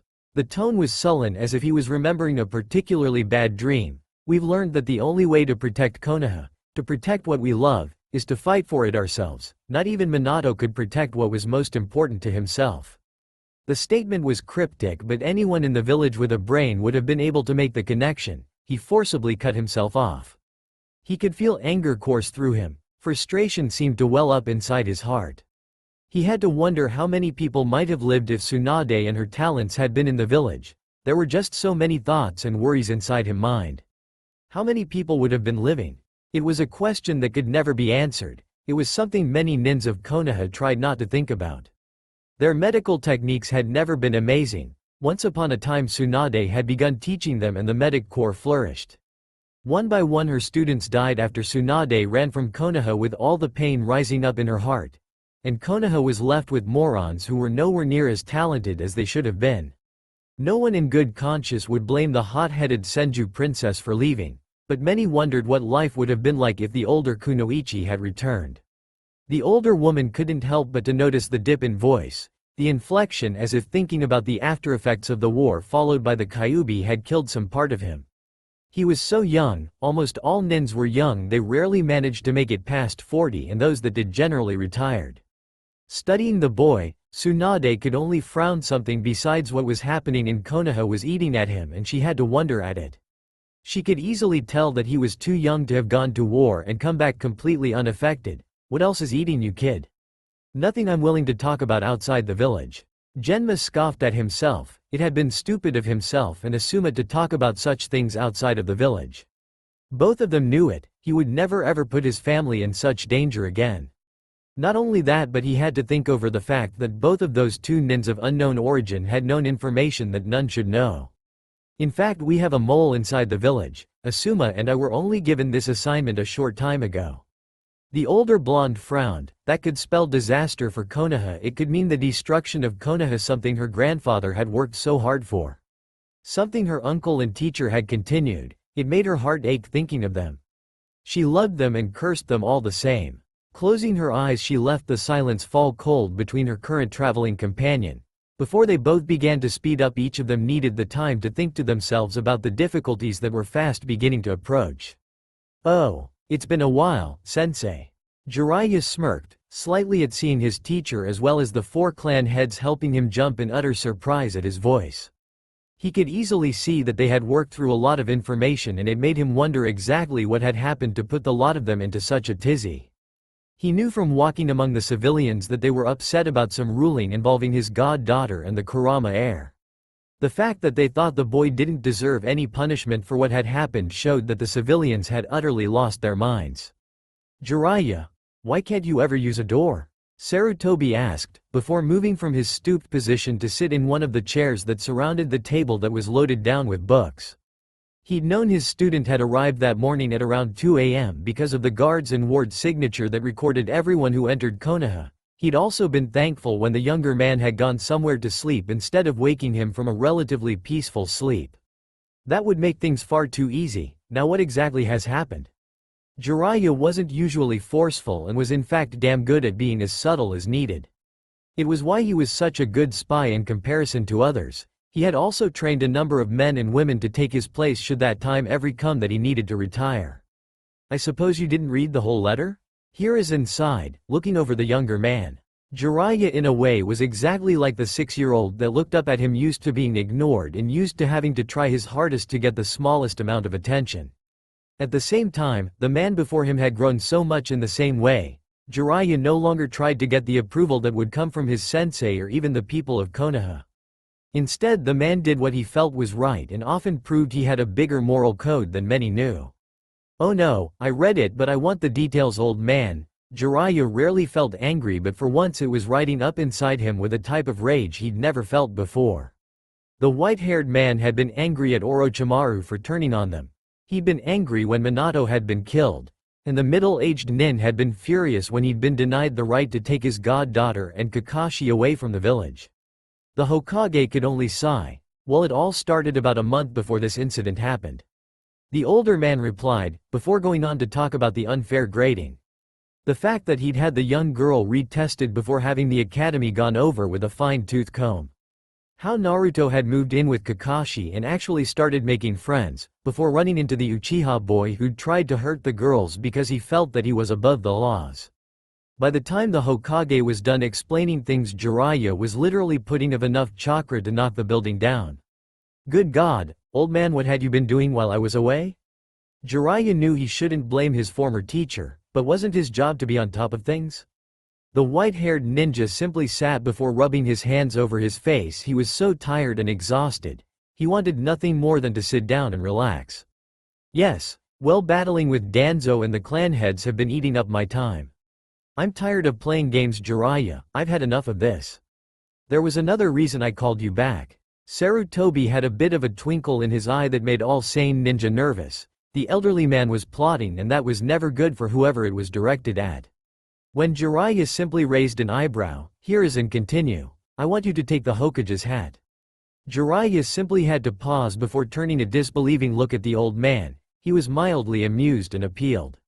Something in him cringed at the idea of taking that hat, knowing that it had been Minato's dream and it had killed him. Orochimaru had wanted that hat and it had driven him insane. What did he know of power of politics? Certainly he'd been forced to report to the capital several times during his life as a ninja, but that didn't mean he'd be the best choice. Have you lost your mind, old man? I think that you are the best person for the job, Jiraiya, as much as you play at being a pervert and slacking off. I more than anyone know that you work hard and are quite involved in a steady relationship. Hiruzen could see that this didn't sit well with his former student, and he could understand the distaste for the job. When his own sensei had passed the torch to him, it had been in the middle of war, and it had ultimately killed a part of Sarutobi that he hadn't known he still had. I'll think about it, old man. I'll need to talk to my partners first. Jiraiya stopped there. He would need to talk to the spies he had trained. He would need to talk to Miharu, and he would have to talk to both Tsunade and Kakashi, as the three of them were all involved with one little girl. When his teacher simply nodded his head toward him, Jiraiya could only huff before disappearing out into Konoha. He needed time to think and was positive that the tower would just be cause for distraction. Oh, Tenten sighed. 2 days ago Naruto had been put in the hospital, and Konoha as a whole was rife with rumors. Some were that Naruto had done this on purpose, but those were being shot down by a majority of the senior nin, specifically clan ninja, and others who had apparently watched over her friend since she was a child. This of course caused the young female to have a whole host of questions. Why had Naruto, who had been forced to live at a ratty orphanage in East Side, need to have Anbu guards? For another matter, why did Naruto know Hitaki Kakashi or the Sarutobi clan so well? Simply in case of demographics, she shouldn't have run into either one of them. Though there had been a slight relief today while sitting with Naruto, most of the doctors and nurses that were working there didn't think anything about talking around the children. Which was actually a very bad thing, considering the fact that if she was an enemy, Tenten would have more information on most of the hospital that she should have. They talked about injured nins that were in the hospital, high-ranking officials, and all sorts of things that made the young girls inside squirm. Allowing civilians to take over the hospital had been an awful idea, and the young weapon mistress was surprised someone hadn't been assassinated already because all the gossip. Though with all the gossip that was flying around, Tenten was able to listen in on what one of the doctors were saying about Naruto, and it pissed the young girl off like nothing else. They wanted to do all sorts of tests on Naruto because they didn't understand how her chakra could be so condensed. They didn't have permission from the Hokage, but they didn't much seem to care. They also talked about how Naruto was a monster, and they didn't understand why the Hokage and so many of the Medi nins were trying to protect the girl. In fact, sometime last night something had occurred and all civilian doctors had been ordered not to come into the room at all. Naruto had been taken out of their care and was now in the Medi nins ward. The room was still rather large, but it was cozier. By the time lunch rolled around, Tenten's eyes were wide with the amount of information she'd gotten from careless adults. The things that went on in this hospital couldn't be exactly legal in some cases, and she knew that when she got home that afternoon she was going to have a long talk with her dad. Was it even safe for Naruto to be in a place like this? Ah, Tenten, As her name was spoken, the bun-haired girl looked up to find one of Naruto's classmates looking at her with a curious glance. He also had two different stacks of schoolwork. One was for her and the other was more than likely for Naruto. Tenten could say she felt sorry for her younger friend. Naruto was going to have to play catch-up again after having to do the same the weeks that school was cancelled. Shino, right? Thanks for bringing my schoolwork. Naruto's is over in this stack. The brown-eyed girl informed the young Aburame boy. Because Naruto had been moved, they had to rearrange everything in her room. But in a way this was a good thing. There was no telling how long it could take for Naruto to get better, though from the way the blonde acted she was going to hate being cooped up in this hellhole, as she would likely call it. Hi, it's nice to see you again. The younger boy bowed lightly before moving to sit across from the older girl. He didn't know much about Naruto, but she had seemed like a nice girl and she'd managed to get Yakumo to open up, which was something most of the clan heirs hadn't been able to do. Though the few times he'd heard the blonde girl speak, the Aburame boy had been blown away at her language and her disregard for social norms. When he'd asked his father about her, Shibi had simply shook his head before telling his son that he needed to get to know the girl himself and form his own opinion. Shino would be the first to admit that he was rather antisocial, and that he had a hard time expressing himself. Though the Aburame boy was eternally grateful that some people didn't mind his oddness, like Hinata or Kiba, neither of them had a problem with his insects. But for a similar reason he disliked Ino and Sakura because they always made him feel bad when they spoke about his insects and clan. The young boy knew that they didn't really mean any harm with what they said, but it hurt nonetheless to be talked about in such a manner. Tenten smiled. So what did you go over in class today? You know, I never thought that I would miss classes, but the longer I was here the more I wanted to be in class. It had been painful to watch Naruto all day, but it was looking better. The little blonde wasn't so pale and seemed to be getting a bit of color into her cheeks. Nothing much. We had a genjutsu lecture as well as a very long history lecture. I like Amino-sensei, but he gets very dull with history. You can tell he don't like teaching it, though he is very thorough and makes it easy for us to learn. He much prefers speaking about fuinjutsu or ninjutsu. He's one of the few demolition specialists that work in Konoha. Shino liked Amino-sensei. The man was kind and relatively informal and always insisted on being called Aruka. Oh, we've had him as a lecturer in the upper-level classes before. It's almost always about fuinjutsu. They said he could be a master if someone was available to teach him. But the Yondaime died, and Jiraiya of the Sannin is never here long enough to teach him. Actually, he supplies a lot of the seals and tags that we have at Da's shop. Tenten had never really met the man but knew that her father liked him well enough. I'm not surprised. Amino-sensei is more like a scholar than a fighter. I'm not sure how he came to be a ninja. Shino replied easily. It was refreshing to have a simple conversation with another person. Generally, he spoke with Hinata, Kiba, Shikamaru, Choji or Sasuke. None of them liked to speculate or have long discussions about anything, and Choji and Sasuke were both still very awkward around him, as if they weren't entirely sure what to make of him. Tenten grinned. She had to agree with him on that, and the young teacher was just a tad on the effeminate side. Oh, I have a question for you, and this isn't meant to be offensive or intrude on your clan policies or anything. But can you really talk to bugs? It was something she had wondered about often. The Aburame clan rarely came into her Da's shop other than to replace kunai and on occasion seals. The group of them were disturbingly self-sufficient, at least according to her father. Shino blinked in surprise before a smile that was hidden by his high collar appeared on his lips. Yes, but it's closer to telepathy than speaking to them. Insects don't have a structured language like people do. It's closer to a movie. They don't have words or opinions. So every time you ask them a question you get a picture response? Tenten had to admit that she was terribly curious about it. It sounded so interesting, and when Shino nodded at her question, more ideas and questions began to pop into her mind. The young girl couldn't help but to ask, can you speak with other things in that way, like humans or other animals? I don't honestly know. I've never heard of anyone in the clan trying anything like that. Though I have heard rumors that we've been trying to cultivate a different species. I can't really say more or my family will get mad at me. That was one thing that all clans had. A rule of not speaking to in depth about the abilities of the clan.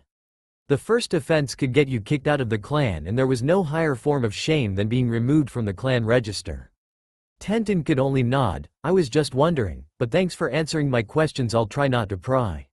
It gave both of them something to wonder on. Tenten found the idea of speaking to someone else inside their head to be fantastic, but it was a lot like the Yamanaka clan. Yet at the same time it was nothing like the Yamanaka clan.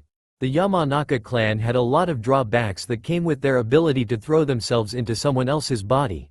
One of the biggest was if they didn't get out before an enemy was killed, then they were killed too. Shino nodded, "It's alright." A quiet, relaxed air seemed to settle over the two of them, but it didn't stop the two of them from speaking about other things like Konoha and who their favorite ninja happened to be. Shino would say his favorite happened to be someone from his clan. The man who had been the first to discover the Kakaichu and create the bond that was what made the Aburame clan what it was. Tenten on the other hand was extremely fond of the lady Tsunade, and Shino couldn't fault her for it. There was a sad lack of well-trained kunoichi in Konoha. It was uncommon for different grades to mix, so it hadn't been surprising when they realized they didn't know much about the other. Tenten had been surprised she discovered how many clan heirs were in the same class and could only ask about the security nightmares it must cause for Anbu, which caused the young Aburame boy to snicker in agreement, and over the next several hours the two enjoyed getting to know one another and developed a healthy respect for the other. Oh, Asuma sighed. This would be the 8th house they had gone to in the Land of Fire, and the youngest Sarutobi boy was actually truly amazed at the amount of money that Tsunade had been able to spend, and that was saying something. The payout and put a nice dent in her creditors, but Shizune wasn't out of money yet, and had informed him that her mentor had debts in Cloud and Wind Country. But most of them were in here in Fire Country, and that if she got to pay most of them off, Shizune would be ever grateful. But that was something that did concern the Sarutobi man. Shizune seemed to be going above and beyond to help Tsunade, and while he understood the need to pay the woman back, Shizune didn't seem to be living a life on her own, and that was never healthy. Light brown eyes studied the woman in front of him. She was just as cute as she had been when they had gone to the academy. Those dark eyes seemed to have a relatively happy shine to them. While her hair was in the same style, it had always been longer sides cut at an upward angle to a short back with shorter choppy bangs. She was still petite, thin, and in a lot of ways not so different. She'd grown into her figure wasn't as clumsy as she once was. "Anyo, Sarutobi-san?" Shizune was looking up at her male companion with concern. Asuma had been quiet for most of the run, but she could tell he was slightly horrified that all the money Tsunade had managed to make was going into paying off investors.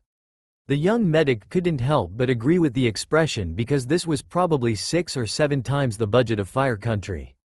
"Call me Asuma please. Sarutobi is my dad," the young Junin reminded, and had a hard time hiding the smile that ran across his face at the blush that settled on hers. There was another thing that surprised him. Shizune hadn't outgrown the formalities that she'd grown up with. Most of the nins of Konoha got over that relatively quickly unless they were in polite society with the lords or daimyo. There was just little point when most of their clients were common people that generally looked at them with disdain. "Alright, but I was wondering why you simply didn't go back with Tsunade and Genma." Shizune had to admit to being curious. He hadn't been required to go back, though Genma had seemed positive that Asuma would stay with her throughout the whole thing. "If anything happened to you, Tsunade would blame the two of us, then Konoha. Neither of us really thought it was a good idea to take the chance. We both know you can take care of yourself. It's always wise to have backup, and that's really what I am at the moment, though I do feel for Genma when he gets back home." Asuma replied easily. The last thing he needed was a female that was willing to take his head off. He could see that she was accepting of the answer, if not entirely pleased with it.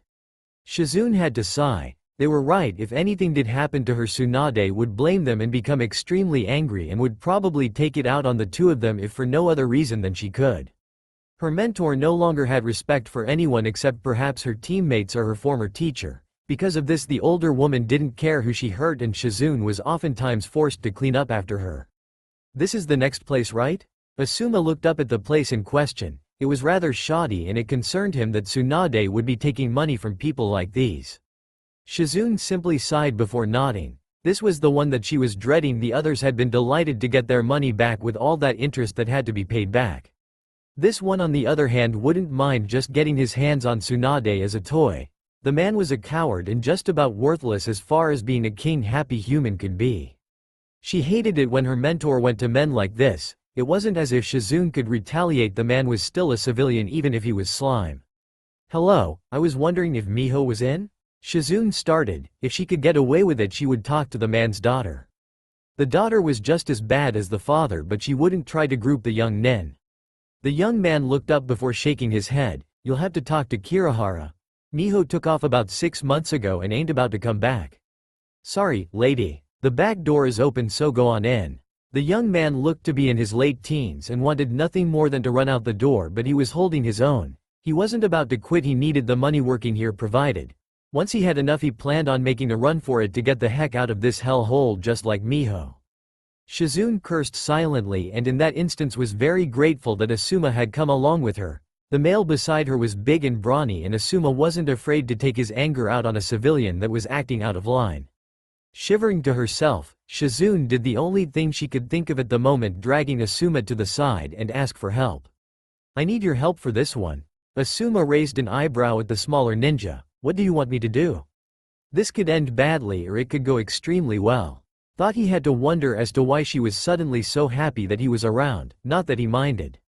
Kirihara is the lowest of the low, and possibly the worst type of scum I've met in a long time. He's also a pervert, not like Jiraiya-sama. I think he's hateful toward women. I was hoping you could be intimidating. I really don't want him to touch me. Shizune wasn't usually this candid with what she was thinking, but Asuma wouldn't mind. Asuma sighed as he looked at the smaller woman. Before simply nodding, he could play big bad relatively well. Most people, men and women, were intimidated by his size anyway. Being tall and broad hadn't done him any favors. Instead, he simply rubbed the back of his head before agreeing. The Sarutobi man just hoped this didn't get him into more trouble with his dad. They were slowly beginning to mend the relationship that had been torn apart when he joined the Fire Guardians in the capital. Shizune smiled, very grateful that he was willing to help her in this endeavor. She was going to have to warn him that this would be happening quiet often until they were finished. The more Tsunade, the harder it had been to find someone to fund her gambling, and if it was left up to Shizune, her mentor would never be allowed within 5 miles of a gambling hall again. When the two returned to the inside of the loan shark's office, the boy that had been there gave the two of them a mildly amused look before nodding to the hallway on his left. Both nins shared a look, before heading down the hallway. Eventually they came to an office where quite a lot of shouting went on before the door swung open and a woman stormed out cursing. Looking in, Asuma found himself weary of the man inside the office room. His hair was a white blonde that showed he had very odd genetics, and his skin was a dark tone for someone who spent a large amount in the sun. His eyes were a deep gray color that seemed to bore into a person's body, and from the way Shizune was stiffening up, he was beginning to wonder if this was Kirihara at all. Tsunade's little apprentice. I never thought I would see you again. Did that old hag finally kick the bucket? The man asked, those dark eyes lightened with sick amusement at the thought of death. This business did a lot of things: sold women, sold men, assassinations, loaned money. It was a very lucrative business without the morals that was needed to run a ninja village. Tsunade-sama is fine. She finally managed to win back enough money to pay off some of her debts. Shizune replied, her tone cold while her eyes seemed to be looking over the place as if looking for a trap.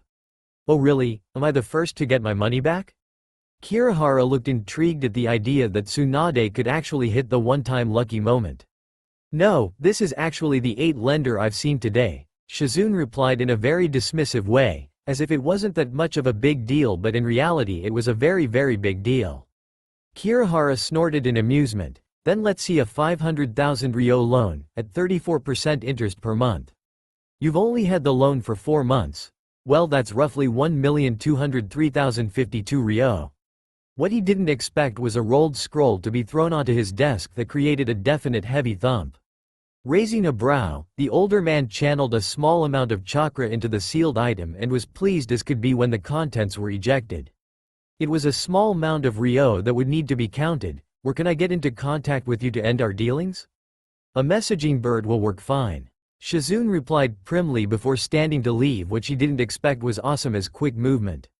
The bigger man had a hold on both the slender man's wrists in one hand, while the other was wrapped around the man's throat, not tightly enough to suffocate him, but enough to allow the smaller man to know that he meant business. Now, why would you do that? I recognized that face. As a mission nin, you probably don't want me to say anything but hand Shizune the receipt and allow us to be on our way, or I'll simply take your head in to the next merc station that we come across. Asuma hissed. He'd seen the man go for the senbon needle he kept hidden in his pocket. Unfortunately for the man, Asuma could see hidden weapons from a mile away. Because of that, it was easy for the Sarutobi make to identify what the other man was going for. Very well, Kirihara muttered, trying to get loose. It had been a long time since he'd been caught in such a hold or been forced up against his own walls because of carelessness. The man in front of him wouldn't regret killing him in the least and would simply walk out with the money to pay someone else who wouldn't think about double-crossing him. Once the big fellow dropped him, Kirihara couldn't help but to grumble. Those eerily light brown eyes were watching his every move as if waiting to attack. He was going to have to move his business. He'd been working in the same town for 6 years, and one young hotshot Konoha bastard was going to make him move. When Shizune got the receipt and they were leaving, Asuma simply watched with weary eyes until they were both out of the building. Shizune, on the other hand, was practically hoping with delight. She'd never seen the older man lose his cool in that way, and it delighted her. Shizune couldn't help but that the taller man repeatedly, which simply got an amused grin in return. This was going to be so much easier with someone like Asuma around. Oh, Jiraiya sighed. He'd spent time wandering around Konoha trying to wrap his head around the fact that he, the Dobi of his team, was being asked to be the Hokage. He had expected Tsunade to be the next in line. Then again, at least he was sober most of the time in comparison, and he wouldn't run the risk of gambling away Konoha's cash flow. Returning to the apartment, Jiraiya found himself sitting on the couch wondering what the devil he was going to do. The white-haired ninja didn't want to put up with the head clan council, or the civilian council, or the 3 advisors to the Hokage. Then again, Konoha by itself needed to be restructured anyway. The defense it might had was slowly corroding away because the land was being clear-cut far too close to the city's defenses. Raya, what are you doing? You look silly just sitting there. A warm, sultry feminine voice spoke softly in his ear while slender, shapely fingers danced down his chest. He could feel a soft female form pressed against his shoulders as well. He could also feel silky hair rubbing against his cheek. It was a nice warm feeling for him to be home with someone that did care. Sarutobi asked me to do something that I never thought he would. Jiraiya replied easily, laying his head back across her shoulder. The older man really just didn't know how to respond. He'd wanted so badly to be the Hokage when he was younger, but he'd given that dream up when he'd heard Orochimaru speaking about it to their teacher. He'd never brought the subject up again. In a way, it was cruel for his former sensei to do this to him, to throw this into his face again after so much time. It would mean a lot of reformation in himself, but it would also require a lot of reformation of Konoha itself. As much as the Toad Nin loved his home, it needed a massive overhauling. The academy system was out of date, the economy was down. Slums had started springing up across the board, and the Uchiha Police Corps weren't doing their jobs considering the higher rate of crime that was pretty much across the border. It would be a lot of work, and he didn't know if he wanted to sink that much more of his life into such a place. The female pressed against the back of the couch and her lover could only blink in surprise. Oh really, and what did he ask? He wants me to be the Hokage. Jiraiya answered, but he could only think of the responses and regrets of childhood. The white-haired man had been the kindest out of them, the one who was willing to help the less fortunate. Tsunade was too involved in her family, while Orochimaru, well, the older man had always been all about himself. Miharu quieted for a moment before she spoke honestly, I think you should do it. The spy network that you have is more than extensive, and you have enough members to replace you. There are close to 30 of us all across the elemental nations to get you the information that you need, but Konoha needs someone with a firmer hand. Which is something it has only had for brief moments in time. During the war, Sarutobi was strong and unshakable. When the old man was ready to pass it on to Minato, we ended up getting a sweetheart that was happy to play the hard ass to get the results that he wanted. But when Sarutobi went back into office, he let things slide, has been letting them slide. The civilian council was never supposed to sit in on meetings of the head, and the daimyo is less than pleased with some of the reports coming out of Anbu. Really, Miharu, a firmer hand in me? Jiraiya could only snort at the idea. It had been a long time since he'd trained genin, but this is what control of Konoha was starting to sound like. The violet eyes woman sighed, before moving to straddle the man's lap. Taking his cheeks in hand, she forced the older man to look at her. Konoha is dying. It is dying because of negligence and greed. Danzo has caused more problems for us in the last 6 years than any other. If he is not stopped, Konoha will be understaffed, undertrained, and without hope because a war is stirring, and we both know this. Homura is about the only person left on the council's staff that actually gives a damn. Kaharu and Danzo, they aren't doing things because it benefits Konoha. They are doing as they will because they can. I know you very well, Jiraiya. I have known you since I was a child, irritating the great Jiraiya to teach a little annoying academy student jutsu when you were just a genin. Do you realize how long that is to know someone inside and out? 30 years, and in that time I became a friend and lover. I know you can do this, but we need you, Rai. One thing the assassin was sure of. They needed someone who would tell everyone to shut up and sit down because they were going to do things one way and one way only. So many ideas would fly about during these meetings that nothing would be decided and another meeting would be called a few days later. In all honesty, they should only be having meetings once a week at most, and bi-weekly was preferred. Jiraiya could only stare at the woman before him in shock. It felt good to know that someone believed in him from intimate knowledge. It was also a relief that she believed he could do this on his own merit instead of being a substitute for someone else. There was a deeply scholarly person buried under a rough and tumble exterior. Many people forgot exactly how hard fuinjutsu, how much knowledge one had to acquire to be able to use that type of skill. As much as a pervert as Jiraiya was, he had basically raised Minato by himself, and the boy had been a beautiful achievement until his death. Now, can we stop being serious? I have something else I'd much rather be doing. Miharu purred out, her violet eyes seemed to have gotten darker with lust, and it always made his gut jump in excitement. Jiraiya could only snort when a hot open mouth descended on his neck to leave light bite marks in its wake, while amorous hands seemed to be wandering under every opening in his clothing. Holding the underside of the woman's thighs, a husky groan could be heard from both of them when the white-haired nin moved the two of them to the bedroom. He was too old to be rolling around on the floor or couch, and there was a perfect large available bed in the next room. There was absolutely no reason for him not to make use of it. Strong hands shifted grips so he could push open the door, and once the bedroom was shut and the sound seals activated, it wouldn't be until morning before either one of the nins emerged. Oh, Aruka sighed softly as he signed out of work. Ever since Naruto had been admitted to the hospital, he'd had to deal with angry parents. When the academy had closed for 3 weeks, the kind man had to deal with angry parents then too. Most of the civilian parents put their children in public school for a reason. Their children got the chance to be pampered, and that just wasn't going to happen, at least not in his school if it could be helped. Some civilians realized that becoming a ninja wasn't easy, though it was a lucrative position if you lived long enough, and children expecting to be hand-fed were cut pretty much from the get-go. The young man could only sigh while rubbing the scar that ran across his nose. It was so easy to become frustrated with the civilians. Yet there were several civies that made damn good shinobi. Genma Shiranui was a good example. He was young, only 25, and was more than likely marry into a clan once Suirane's child was registered as a second-generation bloodline limit. Either way, Genma was well known in ninja circles as unpredictable yet efficient at getting the job done. Chuckling to himself at the idea, he waved at some of the other instructors as he left before turning just outside the academy walls to head toward the hospital. It was odd for him to look up at the hospital. It had been a number of years since this incident that he'd had to see the inside of those ugly walls. Maneuvering through the hallways, Aruka was slightly surprised to find that Naruto had been moved. Generally, people weren't moved from one area of the hospital to the other, but in this case she'd gone from civilian care to the Medi-Nin care, which in his opinion was where she should have gone in the first place. "Ah, Tora-san, do you know why Naruto was moved?" Aruka asked, the Anbu in question.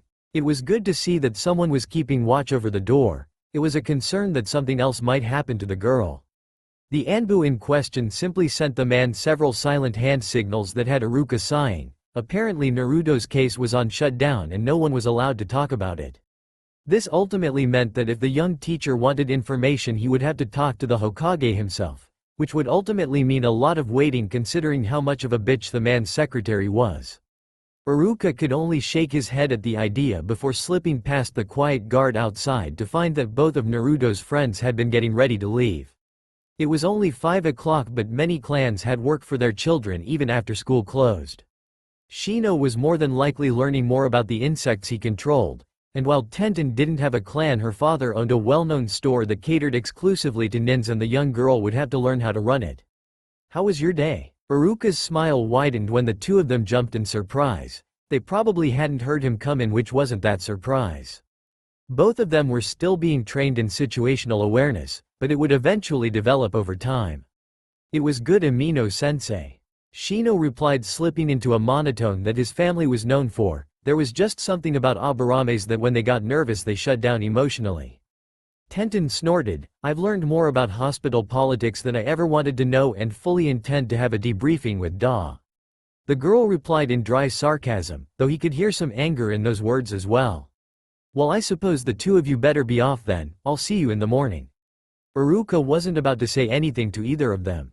If Tenten had managed to hear something she wasn't supposed to, then it was a good thing she planned on talking to her father about it. Shino, on the other hand, they were really going to have to see if they could get the boy out of the monotone. On occasion Shibi managed to act like a relatively normal nin, but in comparison to his clan the one who was the most well-known happened to be Muda. The 14-year-old was damned good at what he did and proved it by becoming Chunin this year. Watching the two of them leave, Aruka could only sink into the chair. He spent most of his day standing, and because of that on occasion his legs just ached like nobody's business. Aruka could only close his eyes, and before he knew it, he was out like a light, the Anbu on guard, so no reason to wake the man in question. Instead, Tora rearranged the younger man into a more comfortable position before throwing a blanket over him. If the little girl did wake up, at least she would have someone she knew nearby, considering her guardian was currently on a mission because of the Hokage. Tora sighed, looking over the girl. He knew she was going to change Konoha. The question was how much. That's all for now. If you enjoy, then please like, share and do comments.